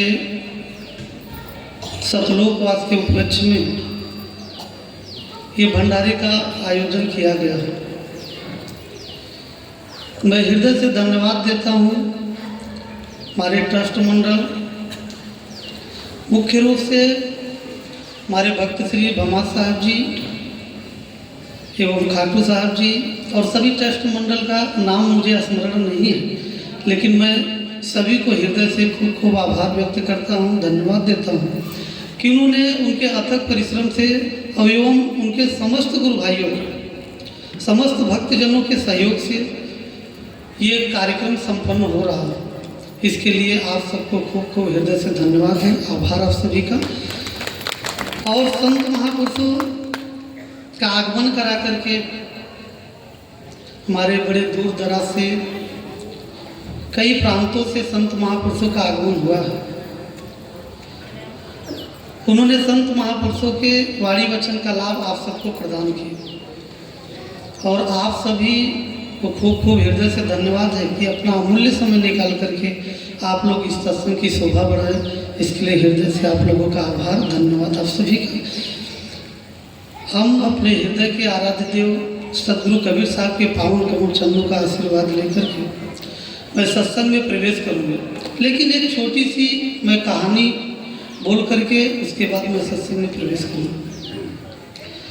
एक छोटी सी कहानी मुझे याद आती है। इस सृष्टि की जब वर्गीकरण हो रहा था, सभी को अलग अलग व्यवस्थाएं दी जा रही थी। ब्रह्मा जी सभी को अपने अपने काम सौंप रहे थे इस सृष्टि को चलाने के लिए। सबको जिसको सौंपते जाते थे वो उठ करके सभा से चला जाता था, लेकिन सबको पूरे संसार में सारे कार्य सबको वितरण कर दिए, सब सारे कार्य दे दिए, लेकिन एक व्यक्ति पीछे बैठा ही था। एक व्यक्ति पीछे बैठा था तो ब्रह्मा जी ने पूछा, भाई आप कौन हैं? बोले, प्रभु मुझे भी कहीं संसार में जगह दे दीजिए। बोले, अब तो कोई जगह खाली ही नहीं, तो मैं आपको कहाँ जगह दूँ? मैं सबका कार्य अलग अलग दे दिया हूँ, तो आपको कहाँ दूँ? आप हो कौन? बोले सरकार मैं आपका ही बच्चा हूँ। बोले, आप कौन है? बोले, मैं भगवान में पाप हूँ। कौन हूँ? पाप। तो बोले, अब तो संसार में भाई पाप हो तो, लेकिन संसार में कोई जगह ही नहीं है, तो मैं आपको दूँ कहाँ? तो बोले, प्रभु कहीं भी सत्संग का सभा लगा हो, जो वहाँ सत्संग प्रेमी बैठे हों, मुझे उनके जिह्वा पर ही जगह दे दीजिए कि अगर संत महापुरुष जय जय घोष करें तो उनको जय जय घोष करने में हम उनको रोकने का प्रयत्न और प्रयास करें। और हमें लगता है कि पाप हम आप सबके जिह्वा पर बैठा नहीं है, इसलिए जो है कि मैं एक बार जय जय घोष कर रहा हूँ, लेकिन आप लोग बहुत एकदम मधुर आवाज़ में आप लोग जय जय घोष कर रहे हैं। आप लोगों को ऐसे जय जय घोष करना चाहिए कि ये प्रांगण गूंज उठे। बोलिए सदगुरु बंदी छोर कबीर साहब की, सदगुरु बंदी छोर कबीर साहब की। आज का ये मंगलमय दिन रहा। आज इस मंगलमय बेला में जो कार्यक्रम आज चादर विधि का ये कार्यक्रम संपन्न हुआ, हमारे सुखमणि साहब जी के सतलोकवास के बाद हमारे भक्तजनों का ट्रस्ट मंडल एवं भक्तजनों का गोष्ठी हुई। गोष्ठी के बाद ये निर्णय लिया गया कि भाई किसी को तो इस गुरु गादी पे बैठाना चाहिए। और आप सबके बीच में हमारे भक्त श्री भमा साहब जी आप लोगों के समक्ष उस विचारों को उन्होंने रखा। सभी भक्तजनों का यही विचार रहा कि हमारे भमा साहब जी को इस गुरु गादी पर बैठाया जाए। मैं तो आप लोगों को आचार्य पीठ के एक रतन को मैंने दे दिया इस गुजरात इस संतरामपुर धाम में, और उस रतन का जतन करना आप सबका कर्तव्य और दायित्व है। इस आश्रम को मिलजुल करके और सब लोग सदगुरु कबीर के विचारों को जन जन तक पहुंचाने का आप लोग काम करेंगे, ऐसी मेरी आप सबसे आशा है। और सत्संग को प्रसन्न चित्त में सुनना चाहिए। हम तो देख रहे थे हमारे गोकुल साहब जी या सतमत साहब जी या संत महापुरुष बोल रहे थे तो कितने लोगों की जो है कि सर झुक गया था। मतलब काल निरंजन जो है कि आप लोगों के जीवन में हावी हो गए थे, निद्रा अवस्था में स्वप्न अवस्था में लीजिए तो सत्संग में बैठने का लाभ क्या मिलेगा। तो इसलिए हमेशा समग्रता, अब तो हर सत्संगों में ताली बजवाते हैं। क्यों बजवाते हैं कि कम से कम कोई सोता रहे तो जाग जाए। और संत महापुरुष सत्संग में बैठना चाहिए तो अच्छी बात हो, अच्छी बात है। अगर संत महात्मा को लगनी चाहिए तो फिर तुरंत ताली बजा देना चाहिए। कम से कम कोई जाग, अगर सो रहा है तो जाग जाए। और सत्संग जगाने के लिए है ही, और हमारा आप सबसे यही आग्रह है। और सभी हमारे संत महापुरुषों ने प्रार्थना भी आप लोगों से किया कि आप लोग हम सबको अपने जीवन में ये नहीं कि हम भक्त हो गए तो हमारा कल्याण हो गया, हम दीक्षा ले लिए तो हमारा कल्याण हो गया। नहीं, गुरु के द्वारा थ्योरी मिलता है, प्रैक्टिकल हमें आपको करना ही पड़ेगा। बिना प्रैक्टिकल का हमारा आत्म साक्षात्कार नहीं हो सकता। ये भ्रम में मत रहिएगा कि बस गुरु कर लिए और बस हमारा कल्याण हो जाएगा। नहीं, गुरु केवल एक माध्यम है। गुरु की कृपा इतनी हो गई कि आपके भूले स्वरूप को बता दिए। आपको नदी तैरना नहीं आता, गुरु आपको तैरना सिखा दिए और स्वयं आपको तैर करके पार होना ही पड़ेगा। गुरु आपको तैरना सिखा दिए, आपको स्वयं पार होना पड़ेगा। इसलिए मेरा आप सबसे आग्रह निवेदन है। सदगुरु कबीर कहते हैं कि करिए नित सत्संग को बाधा सकल मिटाए, और ऐसा अवसर ना मिले दुर्लभ नर्तन। हम लोग कभी चिंतन करते हैं, मनन करते हैं आगे हम लोग कितना घबराते हैं। जब अगर मृत्यु सपन में, अगर स्वप्न आ जाए मृत्यु का, जीते जी छोड़ दीजिए, अगर स्वप्न में भी अगर मृत्यु का सपना आ जाए तो कितना घबराहट होता है कि अब ये मेरा प्राण छूट जाएगा। कितना डर लगता है, कितना भय लगता है। इसलिए सदगुरु कबीर हम सबको जगाते हैं कि कहें कबीर निर्भय हो जा हंसा, अब कुंजी बताए दे ताला खुलन की, अब कर लो जतन सखी साई मिलेंगे। अभी देखिए हमारे गोकुल साहब जी गुजरात की भाषा में उन्होंने प्रवचन दिया। शायद अब धीरे धीरे आते आते मुझे भी 7 वर्ष हो गए, 8 वर्ष लगभग। अब तो समझ लेते हैं, लेकिन बोलने की अब बोल नहीं पाते, लेकिन समझ लेते कि क्या बोलते। कुछ कुछ ऐसे गूढ़ शब्द होते हैं जो नहीं समझ पाते हैं, लेकिन हमारे उसमें गुजरात के जो भगत जन हैं तो लाभ तो ले लिए। लेकिन महाराष्ट्र, यूपी, दिल्ली, इन सब भगत को तो अब तो देखते थे इधर उधर ताक रहे थे, क्या बोल रहे हैं साहब, क्या बोल रहे हैं साहब।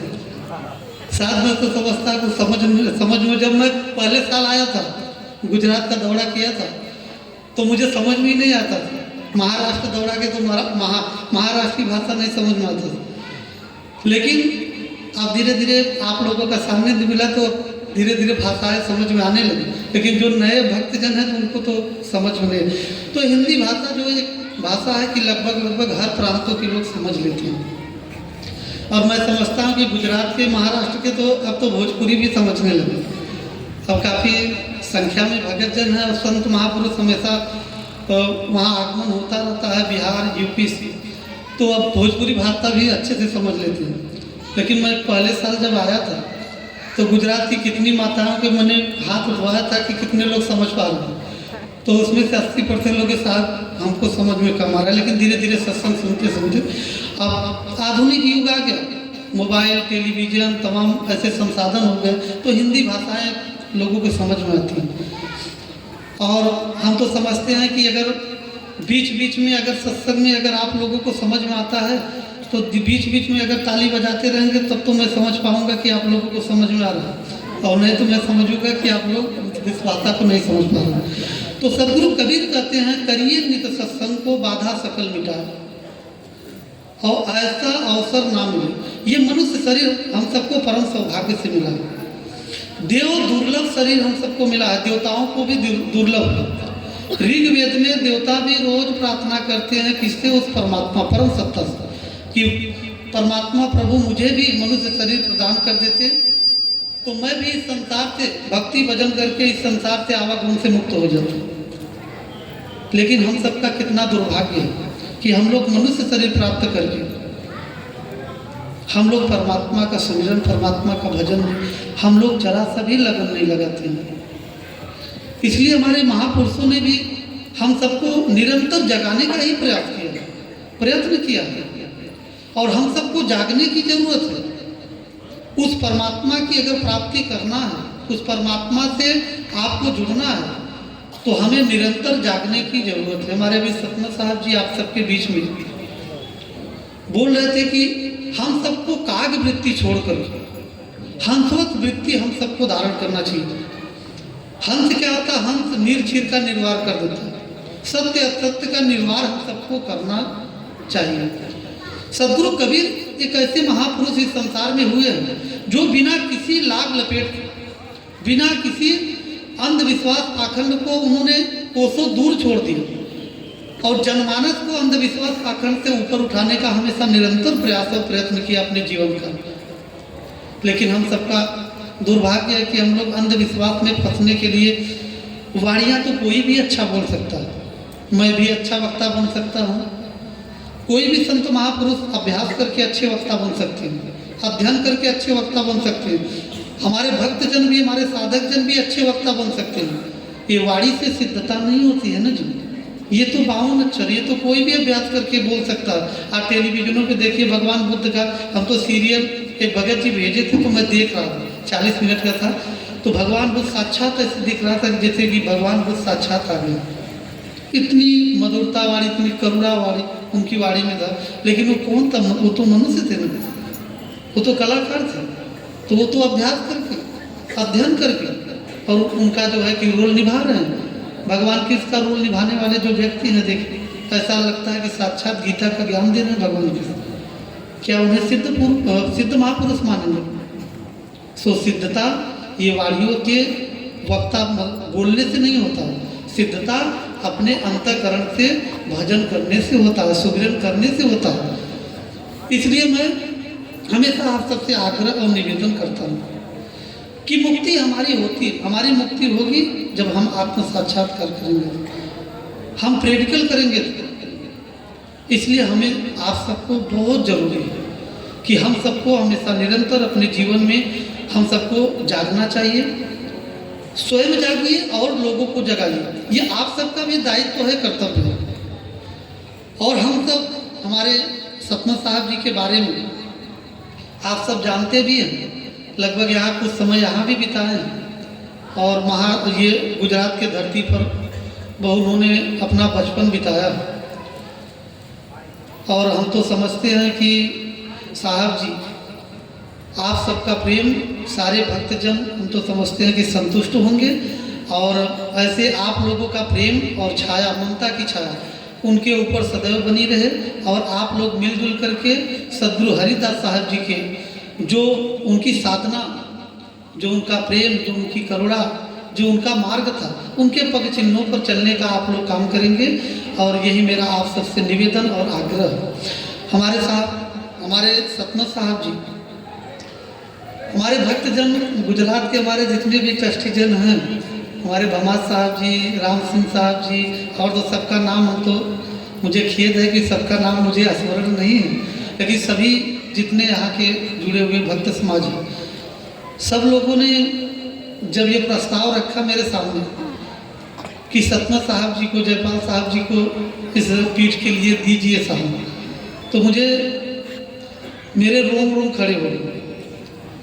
मैं बहुत घबरा गया कि ये क्या बोल रहे हैं, लेकिन अब ये अपने धरोहर हैं, सारे धरोहर को बचाना, सारे धरोहर की सेवा करना, ये हम संतों का दायित्व और कर्तव्य है।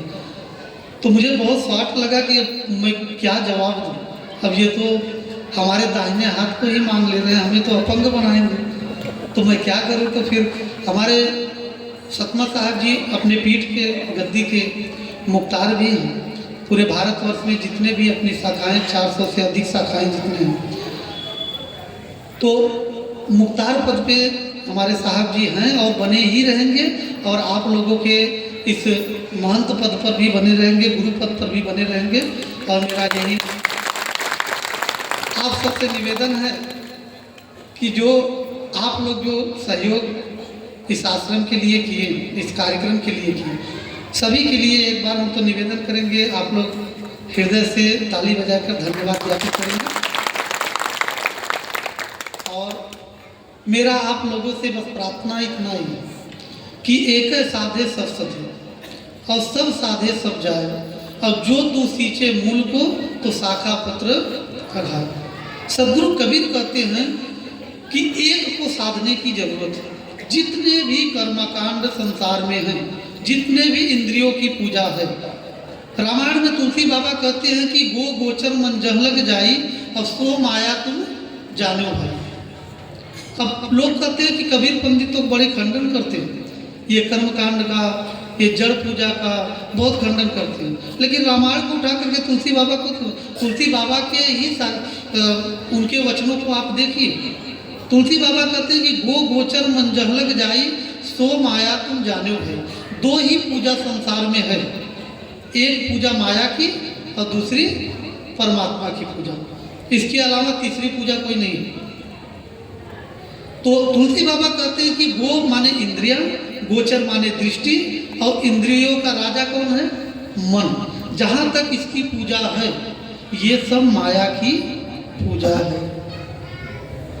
इंद्रिय रहित कर्म जो हो, निश्चय सतपथ पावेगा सो। जो इंद्रियों से परे जो पूजा है, वही सच्ची परमात्मा की पूजा है। जो आपको सूरत शब्द योग, जो आपको ज्ञान दिया गया है, जो आपको जो ध्यान दिया गया है, जो आपको आत्मज्ञान दिया गया है, वही सच्चे परमात्मा की पूजा है। और संसार में हमको सदगुरु कबीर कहते हैं, सदगुरु जो आपस में बैर करे मिले और से जाए, और वो भोगत है बहुत दुख पर बैरी के साथ। सदगुरु कबीर कहते हैं कि जो आपस में बैर करे, जो आपस में परिवार में बैर करता है, हम संसार की कुछ बातें रखेंगे, इसलिए कि आप लोगों की साधना तभी सफल होगी जब आपके भौतिक जीवन में, पारिवारिक जीवन में जब सुख और शांति स्थापित होगा। नहीं तो पुराने से पुराने हमारे हरिदास साहब जी के शिष्य बहुत से साधक जन हैं। और बताइए जितने लोग भजनानंदी हैं, और जिस दिन भजन करना आपको, जिस दिन घर में लड़ाई हो जाए, पत्नी से, पति से, बहू से, सासू से, देवरानी से, जेठानी से लड़ाई हो जाए, उस दिन को साधना में आप बैठिए, देखिए क्या आपका मन एकाग्र, आपका ध्यान एकाग्र हो सकता है? बार बार उसी झगड़े का ही ध्यान आएगा कि मुझे ऐसी बोली, मुझे ऐसा बोला, मुझे ऐसा किया, मुझे। इसलिए मैं आप सबसे निवेदन और आग्रह करता हूं कि भौतिक जीवन पहले अपना सुखमय बनाइए, परिवार में प्रेम स्थापित करिए, किसी के प्रति राग द्वेष नहीं होना चाहिए। हम तो हर सत्संगों में बोलते हैं, और महापुरुषों की वाणियों को ग्रहण करना चाहिए। और मैं जो वाणी बोल रहा हूँ, इसको अपने जीवन में स्थापित आप लोग जरूर करिए। महापुरुषों ने कहा भी है कि ऐसी वाणी बोलिए कि बोलते ही झगड़ा हो, ऐसी वाणी बोलिए कि बोलते ही झगड़ा, उससे तुम मत बोलिए जो तुमसे तगड़ा। ऐसी वाणी ये अपनाना चाहिए क्या? लेकिन सदगुरु कबीर कहते हैं कि ऐसी वाणी बोलिए मन का आपा, औरन को शीतल करे आपहु शीतल हो। जो वाणी मुझे दुख पहुंचाती है, जो वाणी मुझे अशांत करती है, हम वो दूसरे के लिए क्यों प्रयोग करें? सदगुरु कबीर हम सब के लिए कहें कि वैष्णव पंथ और भी संप्रदायों के लिए कहें, हम लोगों के लिए कहें। कागा काको धन हरे कोयल काका को दे, और मीठा शब्द सुनाए के जग अपनों कर ले। कोई कौवा किसी का कुछ हरता नहीं, लेकिन अगर द्वार पर बोलता रहे डंडे मारकर कंकड़ मारकर के लोग उड़ा देते हैं, लेकिन अगर कोयल बोलती है कितना प्रिय लगती है उसकी वाणी। इसलिए हम सबकी वाणी में मधुरता होनी चाहिए, और ये शुरुआत हम सबको परिवार से करना चाहिए। सदगुरु कबीर कहते हैं जो आपस में बैर करे मिले और से जाए। अब हम इस पे अध्यात्म भी ले जाएंगे और वह जगत की भी बात बताएंगे। जो आपस में बैर करे मिले और से जाए। अगर अपने भाई भाई में प्रेम नहीं हो, अपने भाई भाई में प्रेम नहीं रहा और जाकर के पड़ोसी से मिला, पड़ोसी से मिल गया, सदगुरु कबीर कहते वो भोगत है बहुत दुख पर बैरी के साथ। अपने पड़ोसी के साथ मिलने के बाद वो व्यक्ति बहुत दुख भोगता है, बहुत कष्ट भोगता है। उदाहरण के रूप में समझिए रावण। राम जी अपने भाई को लेकर के रावण पर विजय प्राप्त किए, लेकिन रावण अपने भाई का तिरस्कार किया, इसलिए रावण हार गया। लेकिन हारने के बाद जब रावण मारा गया, विभीषण मारा गया, तो रावण जब मारा गया और विभीषण नहीं मारे गए, रावण जब मारा गया और भी उनके भाई जब मारे गए, तो विभीषण को बहुत दुख हुआ। जब भरत से और लक्ष्मण से राम जी जब गले मिलने लगे, तो विभीषण को बहुत कष्ट हुआ कि देखिए राम जी अपने भाई के गले लग रहे हैं, लेकिन हम इतना पापी हूँ कि अपने भाई का मैंने हत्या करवाया। तो इसलिए सदगुरु कबीर हम सबको समझाना चाहते हैं कि आपस में बैर मत करो, भाई भाई में प्रेम रखो, बाप और सास बहू में प्रेम रखो, बाप बेटे में प्रेम होना चाहिए। और जब तक प्रेम आपके जीवन में नहीं होगा तब तक आपके जीवन में भक्ति उदय नहीं होगी। सदगुरु कबीर का जो मार्ग है वो ज्ञान मार्ग है। ज्ञान मार्ग धारण करते हुए भक्ति के पथ पर हम सबको चलना चाहिए। इसलिए सदगुरु कबीर सब कहते हैं कि संसार के जितने भी धन दौलत पूरे संसार का मिल जाए, लेकिन ये मनुष्य तृप्त होने वाला नहीं है। एक छोटी सी कहानी है। एक राजा, एक नगर में एक राजा थे, बहुत दानी राजा थे। जो भी उनके दर पर आता था, जो भी उनके दरबार में आता था, वो खाली हाथ कभी जाता नहीं था। जो मांगता था उसे वो देते थे, चाहे संत आ जाए, भिखारी आ जाए, जो भी आ जाए, सबको वो देते थे। एक दिन ऐसी घटना घटित हुई, एक संत जो है फकीर, और जो भी कोई आता था तो जो भी पात्र लेकर आता था, उस पात्र को सोना चांदी हीरा जवाहरात अन्य जो भी मांगता था उसे भर करके, उसके पात्र भर करके राजा देते थे। एक दिन एक छोटा सा पात्र लेकर के, एक बर्तन लेकर के एक फकीर उनके दर पर आ गया और राज दरबार में प्रवेश करना चाहा, तो गेटमैन प्रणाम किया महात्मन से और उसके बाद उन्हें आदर सत्कार से बैठाया और मंत्री को खबर दिया कि एक महात्मा जी आए हैं भिक्षा के लिए। तो मंत्री जी आए, राजा ने बोला कि चलो भाई आप जाकर के देख लीजिए, भिक्षा दे दीजिए, मैं अभी आ रहा हूँ। और मंत्री जी बोले कि महात्मन आपको क्या चाहिए? बोले जो भी आपके पास हो, जो आपके राजकोष में हो, हमें वो दे दीजिए। बोले प्रभु क्या चाहिए आपको बताइए? बोले हमारा ये पात्र भर दीजिए, चाहे जिस वस्तु से भर दीजिए। तो मंत्री सोचे कि मैं अन्य क्या दूँ, अन्य तो बहुत सस्ती चीज़ है, ऐसा करूँ कि जो है कि सोना चांदी हीरा जवाहरात रुपया ये दे दूँ, और छोटा सा तो पात्र है। तो फिर मंत्री ने आदेश दिया और उनके राजकोष से आना शुरू हुआ, और जो है कि बड़ी बड़ी डलिया में जो है कि ला करके जब उस पात्र में डालते थे तो पात्र पूरा भरता ही नहीं, मतलब बड़े बड़े पात्र में ला करके हीरा सोना चांदी सिक्के मोहर ला करके उस पात्र में डालते थे, पात्र भरता ही नहीं था। और ऐसे ऐसे ये क्रिया काफ़ी घंटों तक चला। उनका राजकोष राजा का राजकोष समाप्ति की तरफ बढ़ने लगा। तो बड़ा लोगों को आश्चर्य लगा, ये तो बहुत चमत्कारी महाराज जी हैं। तो जाकर के राजा के पास मंत्री गए, बोले कि महाराज एक आपके दरबार में एक संत आए हैं, बहुत चमत्कारी संत है। बोले वो छोटा सा पात्र लिए, लेकिन वो पात्र में बड़े बड़े पात्र में इतना सोना चांदी ले गया, हमारा राजकोष आधा से ज़्यादा खाली हो चुका, लेकिन वो पात्र जो भर ही नहीं रहा। तो राजा बोले भाई ऐसे दिव्य पुरुष का मुझे दर्शन करना चाहिए। तो फिर राजा आए और उनके चरणों पर गिर गए, बोले महाराज ये आपकी तो राजा ने भी मंगाया कि भाई मैं भी देखूंगा ये चमत्कार कैसे नहीं भरता है, छोटा सा पात्र महाराज जी लिए क्यों नहीं भर रहा है। तो फिर वो जो है कि ला करके मोहर उसमें डाले, जैसे डालते गए वो पूरा भरता ही नहीं था। तब राजा उनके चरणों पे गिर गए, बोले महाराज जी आप बड़े दिव्य महापुरुष, ये कैसा पात्र है, किस धातु का बना है, ये क्या चीज है कि ये पात्र भर ही नहीं रहा, ये कौन सा चमत्कार है। तो बोले कि ये किस धातु का बना है महाराज जी, ये कहाँ से आप लाए हैं इस पात्र को। बोले कि महाराज ये पात्र जो है, मैं शमशान घाट में गया था जहाँ मनुष्य की लाश जलाई जाती है। ये मनुष्य का जो है कि मुझे एक खोपड़ी दिखा, मेरे पास कोई पात्र नहीं था, वो खोपड़ी में ये खोपड़ी ही, ये जो पात्र देख रहे हैं मनुष्य की खोपड़ी है, ये कभी भरने वाली, कम से कम अब तो ताली बजा दो।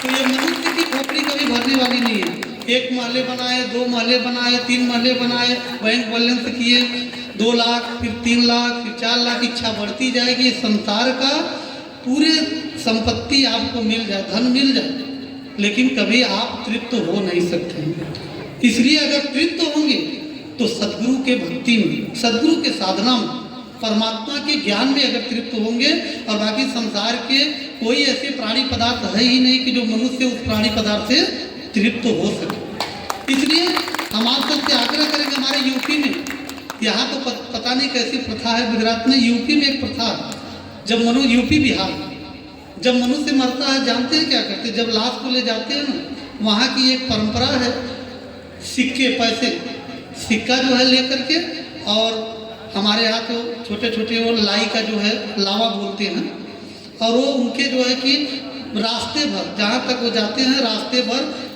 उस मुर्दे के ऊपर फेंकते हैं पैसे को, लावे को, मतलब आपके यहाँ मुरमुरा बोलते हैं, मुरमुरा समझते हैं, मुरमुरा फेंकते हैं, और सिक्का और मुरमुरा फेंकते हैं। और जानते हैं क्यों फेंकते हैं? लोग कहते थे कि पूरे जीवन तूने परमात्मा और प्रभु का भजन किया नहीं, पूरे जीवन तू पैसे कमाने में लगा ही रहा, ले उनके छाती पर फेंकते हैं कि ले तू बांध करके इस पैसे को लेकर के जा। तो इसलिए मेरा आग्रह है, निवेदन है, उस धन में आसक्ति कभी बनाइएगा मत। खूब पैसे कमाइए, खूब धन कमाइए, लेकिन उसका दुरुपयोग मत करिए, उसमें आसक्ति मत बनाइए, उसको परमार्थ में कहीं लगाइए। सदगुरु कबीर कहते हैं कि जो जल बाढ़े नाव में और घर में बाढ़े दाम, और दोनों हाथ उलेचिए यही सयानो काम। अगर धन अगर खूब बड़ा और धन के साथ साथ संस्कार अगर बच्चों में नहीं दे पाए तो आपके बच्चों को, आपके बच्चे को ले डूबेगा ही वो धन, क्योंकि लक्ष्मी आती है, सबका परीक्षा लेती है कि देखिए किस मार्ग को चुनता है, सबको अवसर लक्ष्मी देती है, लेकिन कोई कोई जो है लक्ष्मी को संभाल पाता है, सभी लक्ष्मी को संभाल नहीं पाते। जिस घर में लक्ष्मी के लिए दर दर ठोकरे लोग खाते हैं, कहाँ कहाँ नहीं जाते, मथुरा, काशी, द्वारका, मक्का, मदीना, कहाँ कहाँ नहीं जाते लोग, प्रणाम करते हैं लक्ष्मी के लिए, मेरे परिवार सुखी रहे, मेरा धन, मेरे घर में धन दौलत रहे। एक बहन जी तो आई थी, वो पता नहीं बैठी हैं कि नहीं, बहन जी बड़ी दुखी थी, और मैं शायद उनको दिखाऊंगा भी नहीं, और इसलिए जो है बहन जी का उन्होंने प्रश्न किया कि गुरुजी मैं बहुत दुखी हूँ। हमने कहा कि क्या हुआ बहन जी? बोले कि मेरे पति जी तो मुझे मानते नहीं हैं, बहुत मार झगड़े लड़ाई करते हैं, हमारी सासू अम्मा भी उसमें सहभागी बन जाती हैं। तो हमने कहा बहन जी तो आप क्या करती हैं? बोले गुरुजी मैं बहुत रुपया भी खर्चा कर, जो बहुत तांत्रिक वगैरह होते हैं ना, उनके पास जा कर के बहुत चीज़ें ला करके, जड़ी क्या क्या मैं पति जी को खिलाई, लेकिन वो बस में हमारे नहीं हुई।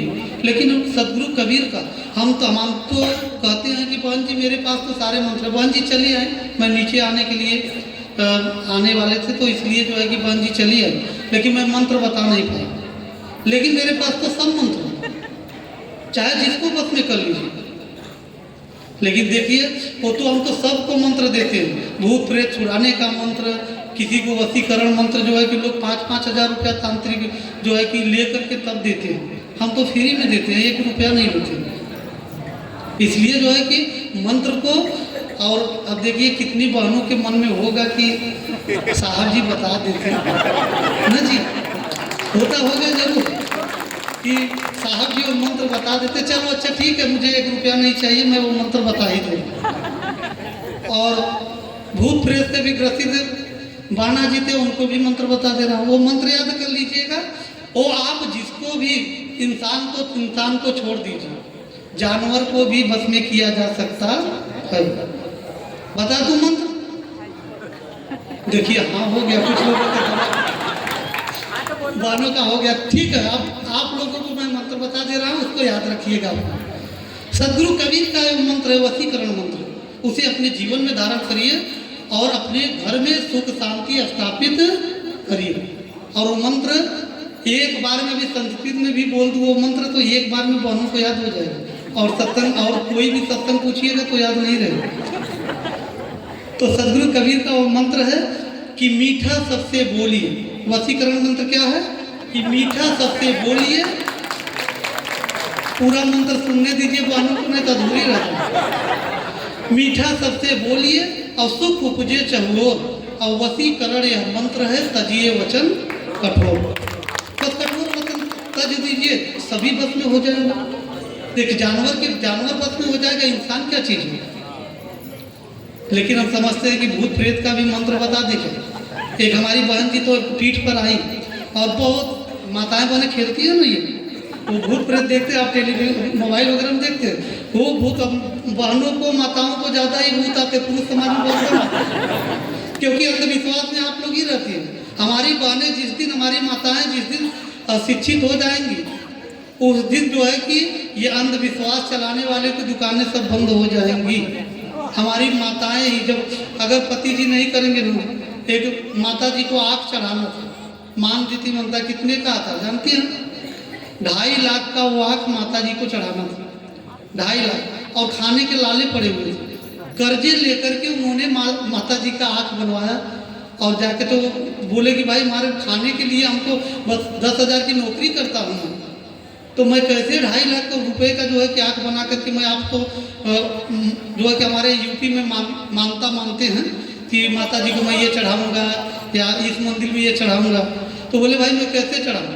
तो जो है कि बहन जी मुड़ मुड़ करके पड़ गई। अब 2-4 दिन उठी ही नहीं। अब क्या करे बेचारे, वो जो है कि कर्जा लेकर के वो ले जा करके किए। तो हमारा ये आग्रह आप लोगों से है कि आज देखिए जितने भी तंत्र मंत्र है, सदगुरु कबीर कहते हैं तंत्र मंत्र सब झूठ है, मत भरमो जब कोई, और सार शब्द जाने बिना कागा हंस न बोले। तो इसलिए सदगुरु कबीर कहते हैं।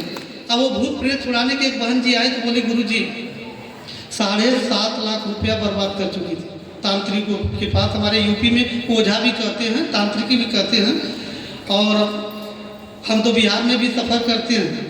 और आप सबके बीच में देखिए हम तो हमेशा आप लोगों को बताते भी, हमारी बिहार की हमारे आप सबके बीच में हमारी मुखियाई माता जी आई हैं। एक बार माता जी खड़ी हो जाएंगी, आपसे निवेदन है एक बार खड़ी हो जाएंगी माता जी। हमारी ये माता जी देखिए पक्की साधक हैं और ध्यान शिविर चलाती है, एक बार उनके लिए धन्यवाद देंगे। ये माता जी बिहार से चल करके आई है और माता जी बैठ गई। ये हर रविवार को ध्यान शिविर चलाती है, लगभग 200, 250, 50, 100 जितनी माताएं बहनें आ जाती हैं, वो ध्यान शिविर 2-2, 3-3 घंटे जो है कि ध्यान शिविर चला करके लोगों को मोटिवेट करती है। और आज तमाम ऐसे हजारों लोगों को माता जी ने जोड़ा, और इसके लिए मैं हृदय से माता जी को खूब खूब आभार प्रकट करता हूँ, धन्यवाद देता हूँ। तो उसके बाद एक बहन जी आई, बोली गुरु जी 7.5 लाख रुपया जो है कि मेरा बर्बाद हो चुका, मैं क्या करूँ? हमने कहा क्या हुआ? बोले कि जो है कि मुझे भूत प्रेत का छाया है। तो हमने कहा कैसे जानिए आप भूत प्रेत का छाया है? तो बोले कि तांत्रिकों ने बताया।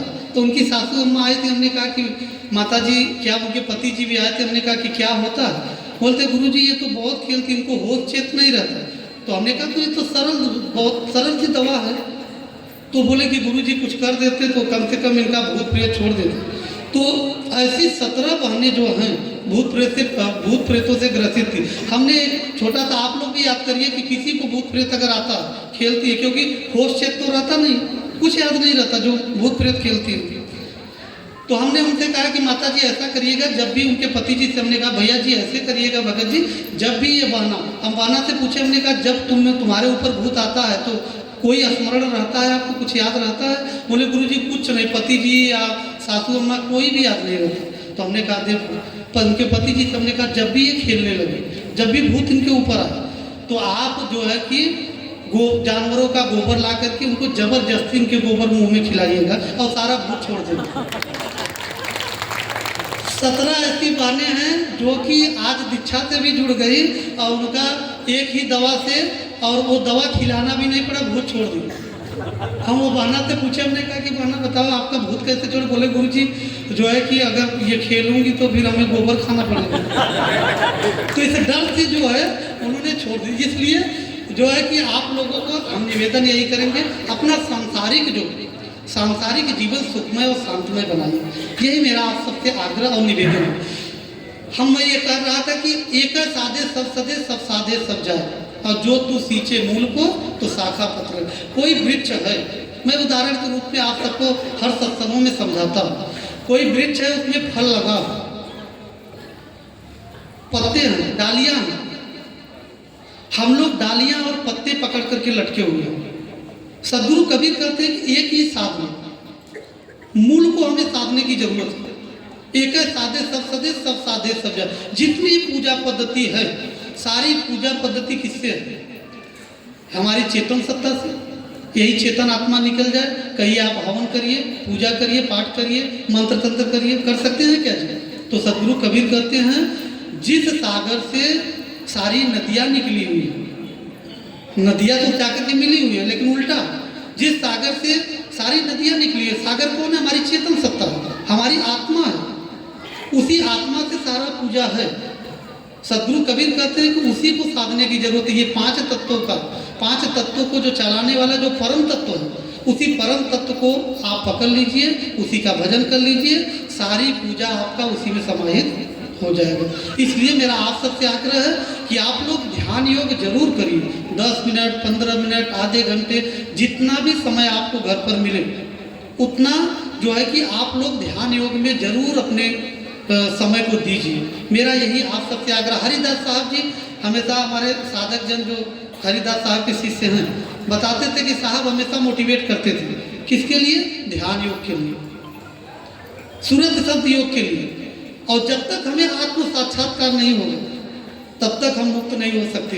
क्योंकि जितने भी ये तंत्र मंत्र हैं, जितने भी ये धर्म शास्त्र हैं, जो भी वो पढ़ने से केवल आप मोटिवेट हो सकते हैं, आप मुक्त नहीं हो सकते हैं। छोटे से उदाहरण हम हमेशा देते भी हैं कि आप जो है कि 1 किलोमीटर के समान है, चाहे आप वेद, पुराण, शास्त्र, बाइबिल, गीता, बीजक, जो भी शब्द, केवल हमें मोटिवेट कर, हमें एक मार्ग दिखाएं।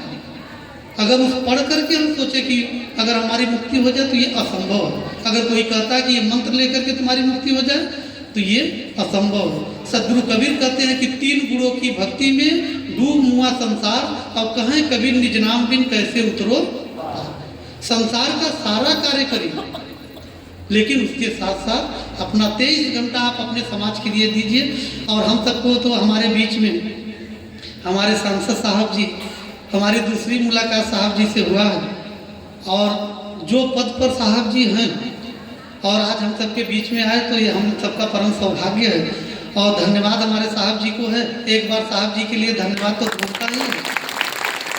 और मैं तो यही आग्रह करूंगा साहब जी से कि आप जो है कि एक राजा के पद पर हैं, एक पीठ पर हैं, तो आपका दायित्व है, कर्तव्य है कि आप सब सारे जनमानस को एक ही दृष्टि से देखिए।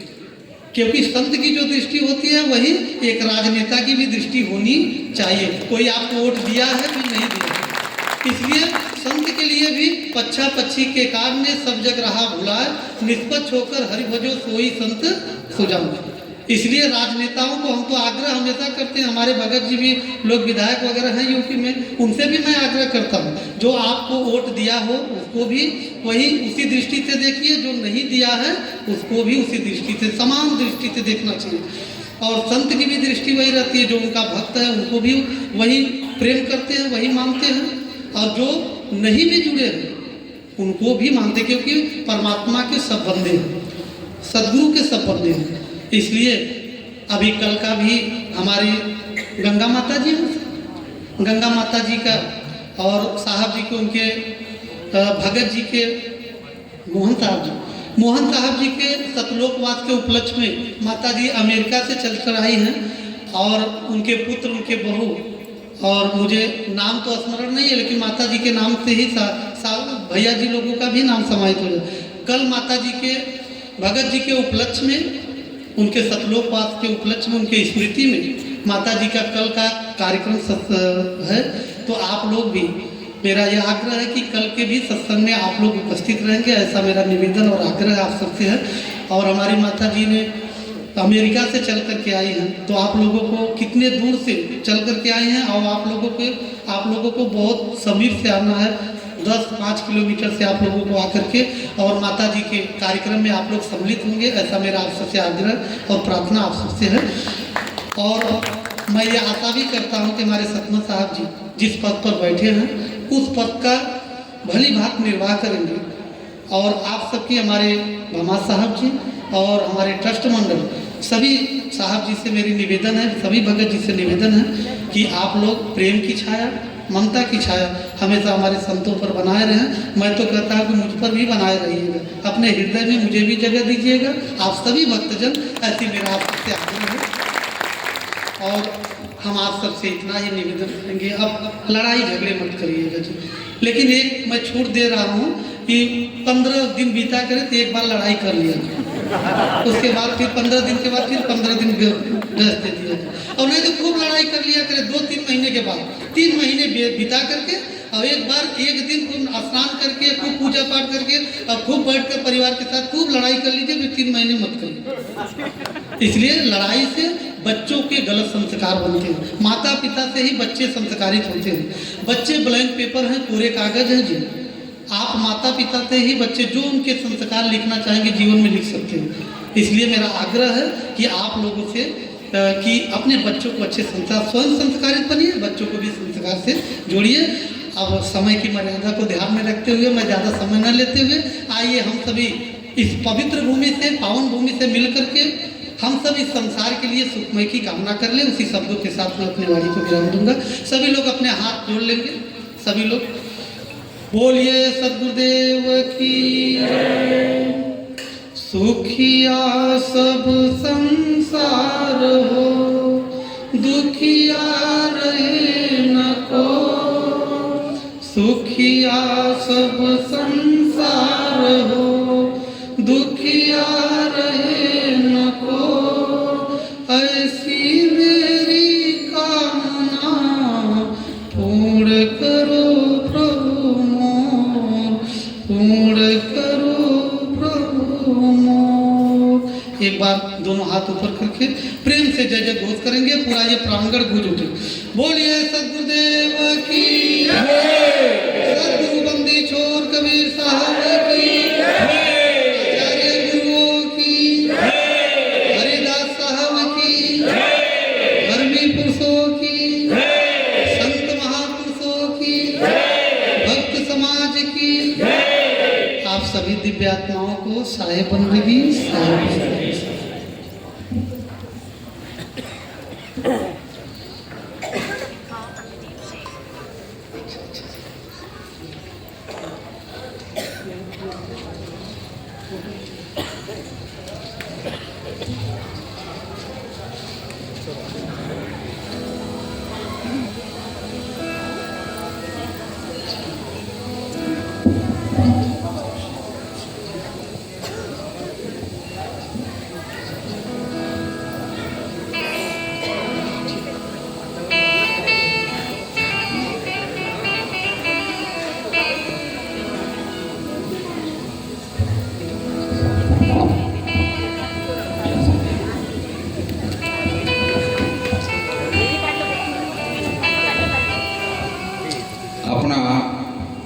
દાહોદ સંસદીય મત વિસ્તારના સાંસદ માનનીય શ્રી જસવંતસિંહ બાબોર સાહેબ આપણી વચ્ચે ઉપસ્થિત રહ્યા.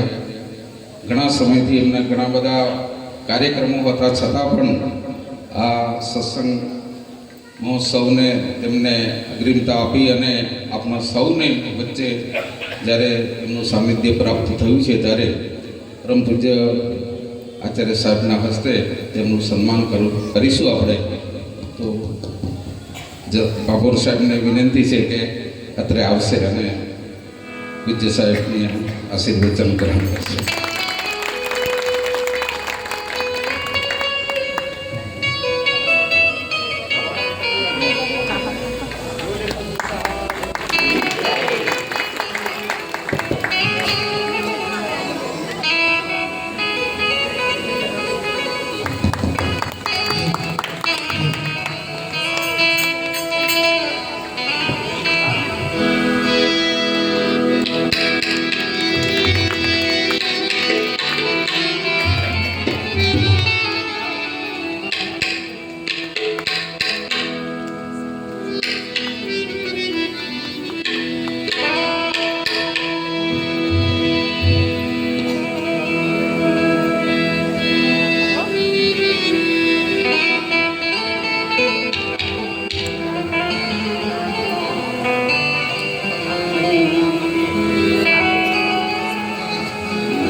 हेलो, बोलिए सदगुरु कबीर साहब की जय, गुरु साहब की जय, साहेब बंदगी साहेब. भैया आज सदगुरु हरिदास साहब की इस पावन धरा पर पधारे हुए सभी भक्तजनों का, संत महापुरुषों का, महंत साहब का खूब खूब स्वागत करते हुए आप सबको खूब खूब धन्यवाद कि आप सभी लोग इस मंगलमय कार्यक्रम में आप सब उपस्थित रहे और आश्रम की खूब खूब शोभा बढ़ाई. वैसे तो हम अपना वक्तव्य दे ही चुके हैं, लेकिन फिर भी हम कुछ समय आप सबका लेंगे और इसके बाद फिर परम पूज्य आचार्य साहब के आरती की शुरुआत होगी. तो आज यह सदगुरु का धाम है. सदगुरु हरिदास साहब जो हमारे आचार्य गद्दी बड़ैया से परम पूज्य चतुर्थ आचार्य गुरु शरणपति साहब के शिष्यों में से अनंत दास जी साहब भी, जिन्होंने इटावा जिले में बाउथ धाम की स्थापना की और बाउथ धाम से सदगुरु हरिदास साहब इस गुजरात की धरा पर पहुँचे और गुजरात की धरा पर पहुँचते हुए राजस्थान होते हुए, राजस्थान से भी काफ़ी भक्त लोग यहाँ एकत्रित हुए हैं. वहाँ से सदगुरु का ज्ञान प्रसारित करते हुए साहब इस संतरामपुर धाम में पधारे. जैसा कि आप लोग देखते हुए आए होंगे कि यह विस्तार भौगोलिक दृष्टि से कैसा है.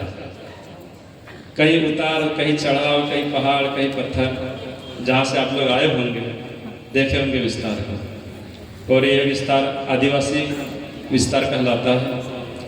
और ऐसे जगह पर सदगुरु हरिदास साहब पधारे और उन्होंने विशेष स्थान इस क्षेत्र को चुना. उनके लिए तो सूरत से देखिए NRI भक्त लोग सब बैठे हुए हैं, गंगा माता जी है और हमारे अनंत साहब जी है, परेश भैया है, इनके माता पिता आश्रम से सदगुरु हरिदास साहब से जुड़े. और सबका निवेदन था कि मंदिर जब बनाने की बात हुई तो मंदिर सूरत में बने. देखें कितना विकसित क्षेत्र सूरत, और सब फॉरेन से लोग जुड़े हुए हैं. सबकी इच्छा थी कि मंदिर जो है सूरत विस्तार में बने. लेकिन हरिदास साहब कितने दयालु थे, उन्होंने ये कहा, यह कहते हुए इनकार किए कि देखिए आप लोग तो संपन्न है, हर तरीके से आप लोग संपन्न हैं, हम कहीं भी रहेंगे आप लोग आकर के दर्शन कर लेंगे, आप लाभ ले लेंगे. लेकिन जो हमारा जो पिछड़ा जो क्षेत्र है, जहाँ हमारे भक्त है, जो आदिवासी क्षेत्र है, हम वहाँ जहाँ रहेंगे वहाँ वे लोग कैसे आ पाएंगे. देखिए कितनी बड़ी दया उनकी, कितना बड़ा संपन्न विस्तार हमारे हरिदास साहब ने वहाँ से इनकार करते हुए और भक्त लोगों को प्रसन्न करते हुए, ऐसे नहीं कि इनकार करके धक्का दे के, ऐसे नहीं, सबको सबकी सम्मति से. और हमारे सूरत वाले, धलुड़ा वाले भक्त लोग भी बड़े हृदय वाले थे कि उन्होंने साहब के इस भाव का बड़े प्रेम के साथ, प्रसन्नता के साथ उन्होंने उस भाव को, साहब के भाव को स्वीकार किए। और इतने दूर आश्रम या मंदिर बनने के बाद भी घलुड़ा से, सूरत से, छेक अमेरिका से, देखे कितना हृदय सबका भक्ति से, भाव से गुरु साहब के प्रति समर्पित है कि इतने दूर से सब यहाँ पर समय दे करके, अपना अमूल्य समय निकाल करके साहब के धाम में सब लोग पधारे हैं। इतना दिव्य स्थान की स्थापना, इतना दिव्य स्थान आप सबके सहयोग से यह संपन्न हुआ है। और अभी सुखमणि साहब के भंडारे के निमित्त से जब हम लोग आए बड़ैया से, हम तो कई बार यहाँ आए हैं, और आचार्य साहब के जो हरिवंशपति साहब थे और हमारे मुख्तार साहब रामेश्वर साहब जी थे, तो उस समय भी उन्होंने हमको आदेश दिया था। जब हमारे शिक्षण यहाँ से पूर्ण हुआ तो रामेश्वर साहब जी हमको आदेश दिए थे कि तुम देवादास साहब की सेवा में रहो। और हम यहाँ आए थे, साहब जी की सेवा भी किए, और कुछ समय के बाद फिर हम बड़ैया साहब की सेवा में चले गए, आचार्य साहब की सेवा में, और फिर बाद में अपने और भी आश्रम की सेवा में रहे। फिर सदगुरु की दया हुई, परम पूज्य आचार्य साहब का फिर आशीर्वचन आज मिला कि फिर से सेवा में हम यहाँ उपस्थित हुए हैं। और जितनी सेवा आप देख रहे हैं, इस सेवा में बड़ा योगदान हमारा ट्रस्ट मंडल, जो हमारे मानसिक भमात साहब बड़ा परिश्रम करते हैं। कितनी संस्थाओं को चलाते हुए भी इस आश्रम की व्यवस्था को भली भांति और बड़ी जिम्मेदारी पूर्वक जो सदगुरु हरिदास साहब उनको सौंप के गए हैं, पूरे जिम्मेदारी के साथ इस आश्रम का निर्वाह कर रहे हैं। आज जो गुरु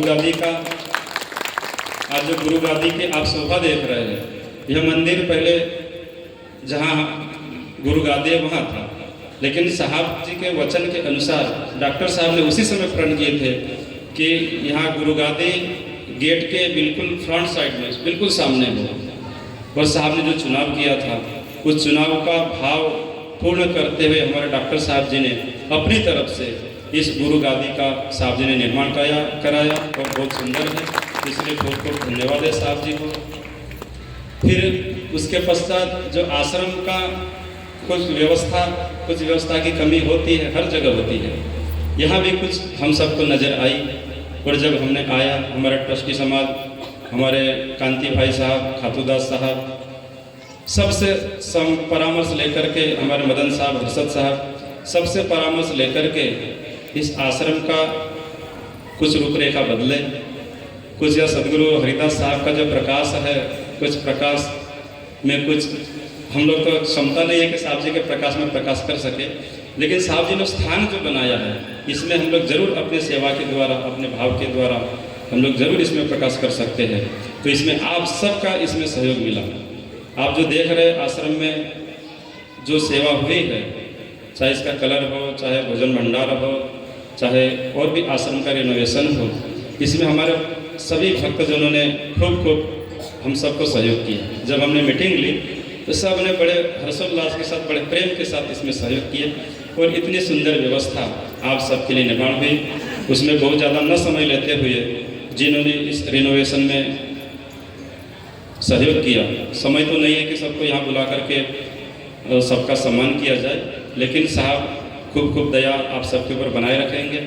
आप जितना भी यहाँ सेवा की है, सदगुरु हरिदास साहब की कृपा खूब आप सबके ऊपर बनी रहेगी।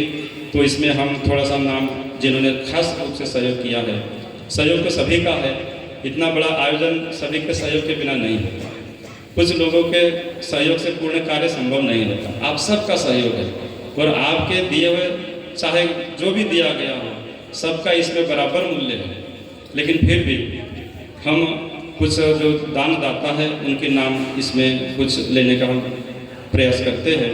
सर्वप्रथम तो हमारे डॉक्टर मानसिंह भमात साहब जी हैं कि जिनकी सेवा बराबर निरंतर शुरुआत से रही है और आजीवन साहब की सेवा रहेगी। और इसी प्रकार हमारे श्री मनु भाई मुंडवाड़ा साहब ग्राम गढ़ा से है, इनकी तरफ से भी खूब सेवा इस आश्रम के रिनोवेशन में हुई है। हमारे से बलवंत भाई भमात साहब, डॉक्टर साहब जी के भाई हैं, बलवंत जी भमात साहब, इनकी तरफ से खूब सेवा हुई है। इसी प्रकार कांति भाई वारिया ग्राम बोरिया शहरा, डॉक्टर मनु भाई पटेल सूरत से पधारे हुए हमारे मनु भाई पटेल साहब, इनकी तरफ से भी खूब सेवा। और हमारे मंदिर के ट्रस्टी, पुराने ट्रस्टी में से एक हमारे मनु भाई डॉक्टर साहब जी हैं, उनकी तरफ से भी खूब खूब सेवा हुई है। उसी प्रकार श्री अश्विन भाई रूमाल भाई तड़वी ग्राम ब्रापरोल, दलपत भाई चमना भाई पड़दा ग्राम रतनपुर, गलसिंह भाई अकम भाई वडेरा ग्राम बाबरोल, हमारे गायक राम सिंह भाई के बड़े भाई साहब मानसिंह साहब जी के पिताजी भी बड़े अच्छे भक्त रहे मंदिर के, खूब खूब उन्होंने सेवा आश्रम की है। तो ऐसे हमारे मानसिंह अकम भाई वडेरा साहब, गलसिंह भाई अकम भाई वडेरा साहब, शंभू भाई नवल भाई भमात, और हमारे गलसिंह भाई भी मानसिंह भाई के से छोटे भाई हैं। इन्होंने भी उनकी बड़ी सेवा रहती है मंदिर में, खूब खूब सेवा करते हैं। ऐसे हमारे गलसिंह भाई, हमारे शंभू भाई नवल भाई भमात जो आश्रम के बगल में है, बराबर दृष्टि बनाए रखते हैं। उसी प्रकार डाया भाई रणछोड़ भाई भक्त कनाडा से है, वृद्ध हुए हैं, लेकिन बड़ी अगाध श्रद्धा उनके हृदय में है आश्रम के प्रति। वहाँ से रहे उन्होंने काफ़ी सेवा इस आश्रम की है। उसी प्रकार हमारे हर्षद भाई अक्का भाई भमात ग्राम वडेलिया, राम सिंह अकम भाई वडेरा ग्राम ब्रापरोल, मान सिंह भाई अकम भाई वडेरा ग्राम बाबरोल, डॉक्टर जिग्नेश कुमार एल रावत साहब जी की तरफ से जो गुरुगाती के ऊपर का जो बांधकाम है, हमारे डॉक्टर जिग्नेश कुमार एल रावत साहब की तरफ से है, जिन्होंने इस आश्रम में सेवा करके इतना निर्माण कराया। लेकिन समय के अभाव के कारण साहब की तो खूब इच्छा हुई, उन्होंने तो सेवा भी दी, लेकिन समय के अभाव के कारण हम उसको पूर्ण नहीं कर पाए। तो हम साहब जी से माफ़ी चाहते हैं, समय आने पर उसका पूर्ण किया जाएगा। तो डॉक्टर जिग्नेश कुमार एल रावत साहब, इसी प्रकार भक्तिमती रमणीबेन तड़वी ग्राम बाबरोल, ये माता जी बड़े श्रद्धालु हैं। हम जब से आए थे काफ़ी समय पहले से, तब से उनसे हमारा बड़ा भाव है, प्रेम है। वो माता जी बैठी हुई है वहाँ सोफा पर और बड़ी सेवा करती है, माता जी खूब सेवा करती है। उसी प्रकार रंजन बेन राहुल भाई तड़वी माता जी की बहू है और नात बहू, और वे भी खूब आश्रम की खूब सेवा करते हैं। उसी प्रकार मंजी भाई डामोर ग्राम बाबरोल, बाबू भाई दामा ग्राम बटकवाड़ा, इनकी तरफ से भी खूब सहयोग मंदिर में हुआ है। उसी प्रकार रमेश भाई कलजी भाई पड़दा ग्राम बाबरोल, कांतिलाल भाई गौतम भाई डामोर, कांति भाई गौतम भाई डामोर रहते गोदरा, यहाँ से लगभग कितना किलोमीटर है, 70 किलोमीटर, लेकिन सेवा करने के लिए बड़े आगे रहते हैं। जरा हमने फ़ोन किया कि तुरंत पहुँच जाते हैं। बहुत सेवा साहब जी करते हैं, और सुखमणि साहब की भी सेवा में खूब साहब आगे रहे हैं। ऐसे हमारे कांतिलाल भाई गौतम भाई डामोर ग्राम बाबरोली से है। उसी प्रकार हमारे मदन भाई खराड़ी आश्रम के बगल में ही है, बड़ी सेवा करते हैं, खूब मंदिर का ध्यान देते हैं हमारे मदन भाई खराड़ी साहब ग्राम उखरेली, लक्ष्मण भाई अकम भाई वडेरा ग्राम बाबरोल, फुलसिंह भाई डामोर ग्राम बामरोली। फुलसिंह भाई रिटायर्ड टीचर है, और इनकी तरफ से आश्रम में पहले से ही खूब सेवा रही है, और अभी भी खूब सेवा करते हैं हमारे ऐसे फुलसिंह भाई डामोर ग्राम बामरोली। खातूदास जी साहब ग्राम शारदा, जो हमारे ट्रस्टी साहब श्री राजस्थान से है, इनकी तरफ से खूब सेवा है। कांतिलाल गरसिया साहब ग्राम शारदा, कोतरा भगत मंडल, बड़ा पिछड़ा एरिया है, बहुत जंगल में बसा हुआ है, लेकिन भाव इतना है, बहुत ज़्यादा हुआ। सबसे बड़े जब हम लोग आए तो हमको खाने पीने की व्यवस्था में सबसे ज़्यादा चिंतित कोतरा वाले थे, और उन्होंने सारी व्यवस्था बना करके हम सबको यहाँ खूब उन्होंने दिलासा दिया है। ऐसे हमारे कोतरा भक्त मंडल ग्राम से खूब इनकी तरफ से सहयोग है। उसी प्रकार रणछोड़ भाई लालजी भाई डामोर ग्राम गढ़ा लालजी भाई, जिन्होंने खूब साहब की सेवा की है, ऐसे लालजी भाई साहब। उसी प्रकार NRI बाहर से पधारे हुए हमारे परेश भाई धनजी भाई भक्त, जो आश्रम के संस्थापक में से संस्थापक साहब के सानिध्य में रहे हुए हैं, और उनकी बहुत सेवा इस आश्रम में है। जिस आश्रम में हम लोग बैठे हैं उसमें खूब उन्होंने तन से मन से धन से खूब सेवा की है। ऐसे हमारे परेश भाई धनजी भाई भक्त। उसी प्रकार अनंत भाई मोहन भाई भक्त, कल मोहन भाई का भंडारा है, आप सबका निमंत्रण है। आप सबसे निवेदन है कि जैसे आज अच्छी खासी संख्या में आप लोग एकत्रित हुए हैं, ऐसी ही संख्या आप लोग कल बनाए रखिए। और हम तो ये कहते हैं कि भी घर मत जाइए, आप लोग यहीं रहिए। पूरी व्यवस्था गुरुजनों ने आप सबके लिए बनाए रखी है, और हमारे संत सदगुरु बहुत दूर दराज से पधारे हुए महंत साहब हैं, ऐसा मौका बार बार नहीं मिलता। तो इसलिए आप लोग शाम को जब रुकेंगे तो हमारे साहब लोग आप सबको खूब अपने भजन के द्वारा, सत्संग के द्वारा आप सबको लाभान्वित करेंगे। तो तमें बधाने निवेदन છે કે તમે રાત્રે અહીંયા રોકાવો, પછી એના પછી અનંતભાઈ મોહનભાઈ ભક્ત, તો એમના ભંડારામાં તમારે બધાને નિમંત્રિત છે. માતાજીના તરફથી તમારે બધાને વિનંતી છે કે તમે આ કાર્યક્રમમાં તમે રોકાવશો અને સત્સંગના ખૂબ ખૂબ તમે લાભ લેશો. પછી અમારા ડાયાભાઈ રણછોડભાઈ ભક્ત કેનેડા, પછી નીલેશ્વરીબેન પટેલ ચીખલી તેજા રાજસ્થાનમાં પડે છે, અને રાજસ્થાની નીલેશ્વરીબેન પટેલ એમના પણ ખૂબ ખૂબ આ મંદિરમાં યોગદાન છે. ખૂબ ખૂબ ધન્યવાદ છે નીલેશ્વરીબેન પટેલને. એના પછી બાબુભાઈ વેલજીભાઈ દામા બટકવાડા, જયેશભાઈ ગૌતમભાઈ ડામોર ગ્રામ બામરોલી, શાંતિલાલ ગૌતમભાઈ ડામોર ગ્રામ બામરોલી, રમેશભાઈ પ્રેમાભાઈ ડામોર ગ્રામ ગઢા, જયસિંહભાઈ વીરાભાઈ ગરાસિયા ગ્રામ ગઢા, રમેશભાઈ हकाभाई भमात ग्राम वडेलिया, घना भाई बुरा भाई संघाड़ा ग्राम उखरेली।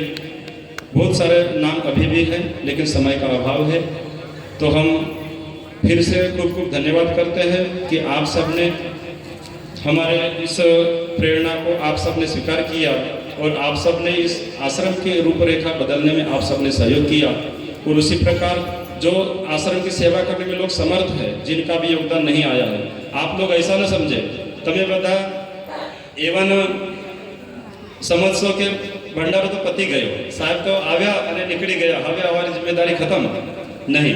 जे भक्तोए अहींया आश्रमनी व्यवस्थामां योगदान करेल छे एना सिवाय जो भक्तो आर्थिक रीते संपन्न छे एमने बधाने मारू निवेदन छे कि आ काम तो खाली शुरुआत छे, घणुं बधुं काम मंदिरमां बाकी छे।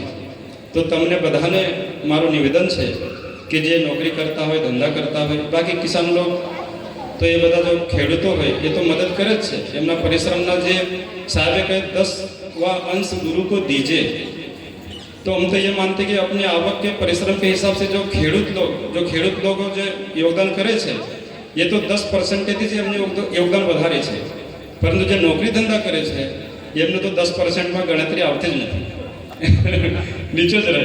એટલે તમને બધાને મારું એવું કહેવું છે કે સાહેબની દયાથી તમને બધાને જે કંઈ વેતન મળે, જે કંઈ તમે નોકરી ધંધા કરો એનાથી વધારે નહીં, પણ સાહેબનો જો આદેશ છે 10વાं અંશ ગુરુ को दीजिए, तो જેમના સેવા જેમની સેવા મંદિરમાં અત્યાર સુધી આવી નથી એમને બધાને મારું નિવેદન છે કે તમે તમારું યોગદાન મંદિરમાં આપશો અને મંદિરની આ વ્યવસ્થાને આગળ વધારવા માટે તમે બધા આગળ વધશો। જો ગુજરાતી બોલવાનું થોડું અઘરું પડે છે તો તમને બધાને મારું નિવેદન છે કે તમે બધા રોકાઓ, અમારા સાધુ સંતોના મુખારબિંદથી તમે બધાએ સત્સંગ ભજનનો લાભ લો અને સદગુરુ કબીર વિજ્ઞાન આશ્રમ આચાર્ય ગતિ બળૈયાના जो दिव्य ज्ञान છે જે અમારા સદગુરુ હરિદાસ સાહેબે ગુજરાત પ્રદેશમાં આવીને અમને બધાને પરોસ્યા છે, એ જ્ઞાનના તમે બરાબર સંત સદગુરુના મુખારબિંદથી સાંભળીને પોતાના જીવનમાં એવા સાહેબના જ્ઞાનને ઉતારજો અને સાધનામાં આગળ વધીને પોતાના જીવનને સુખ અને સંપન્ન કરજો। એવી ભાવના સાથે વધારે ન કરતા હું નિવેદન કરીશ અમારા ડૉક્ટર માનસિંહ ભમાત સાહેબ આગળનો પ્રોગ્રામ આપ આगे बढ़ाएं। बोले सदगुरु साहब की जय, गुरु साहब की जय, साहेब बंदगी साहब। हमारे संचालक साहब की तरफ से निवेदन है कि अभी कार्यक्रम को आगे बढ़ाते हुए अभी परम पूज्य आचार्य साहब गादी पर विराजमान है, तो साहब ने आपने बताया खूब प्रेम थे, भाव थे, आपने बता आरती करी लईने साहबना चरण स्पर्श करने बधाए आशीर्वाद लो।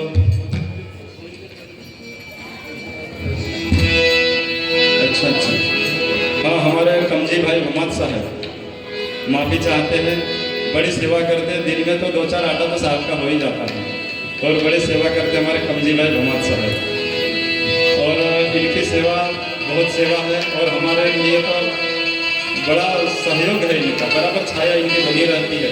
हमारे ऐसे कमजी भाई साहब जी को बहुत बहुत धन्यवाद है।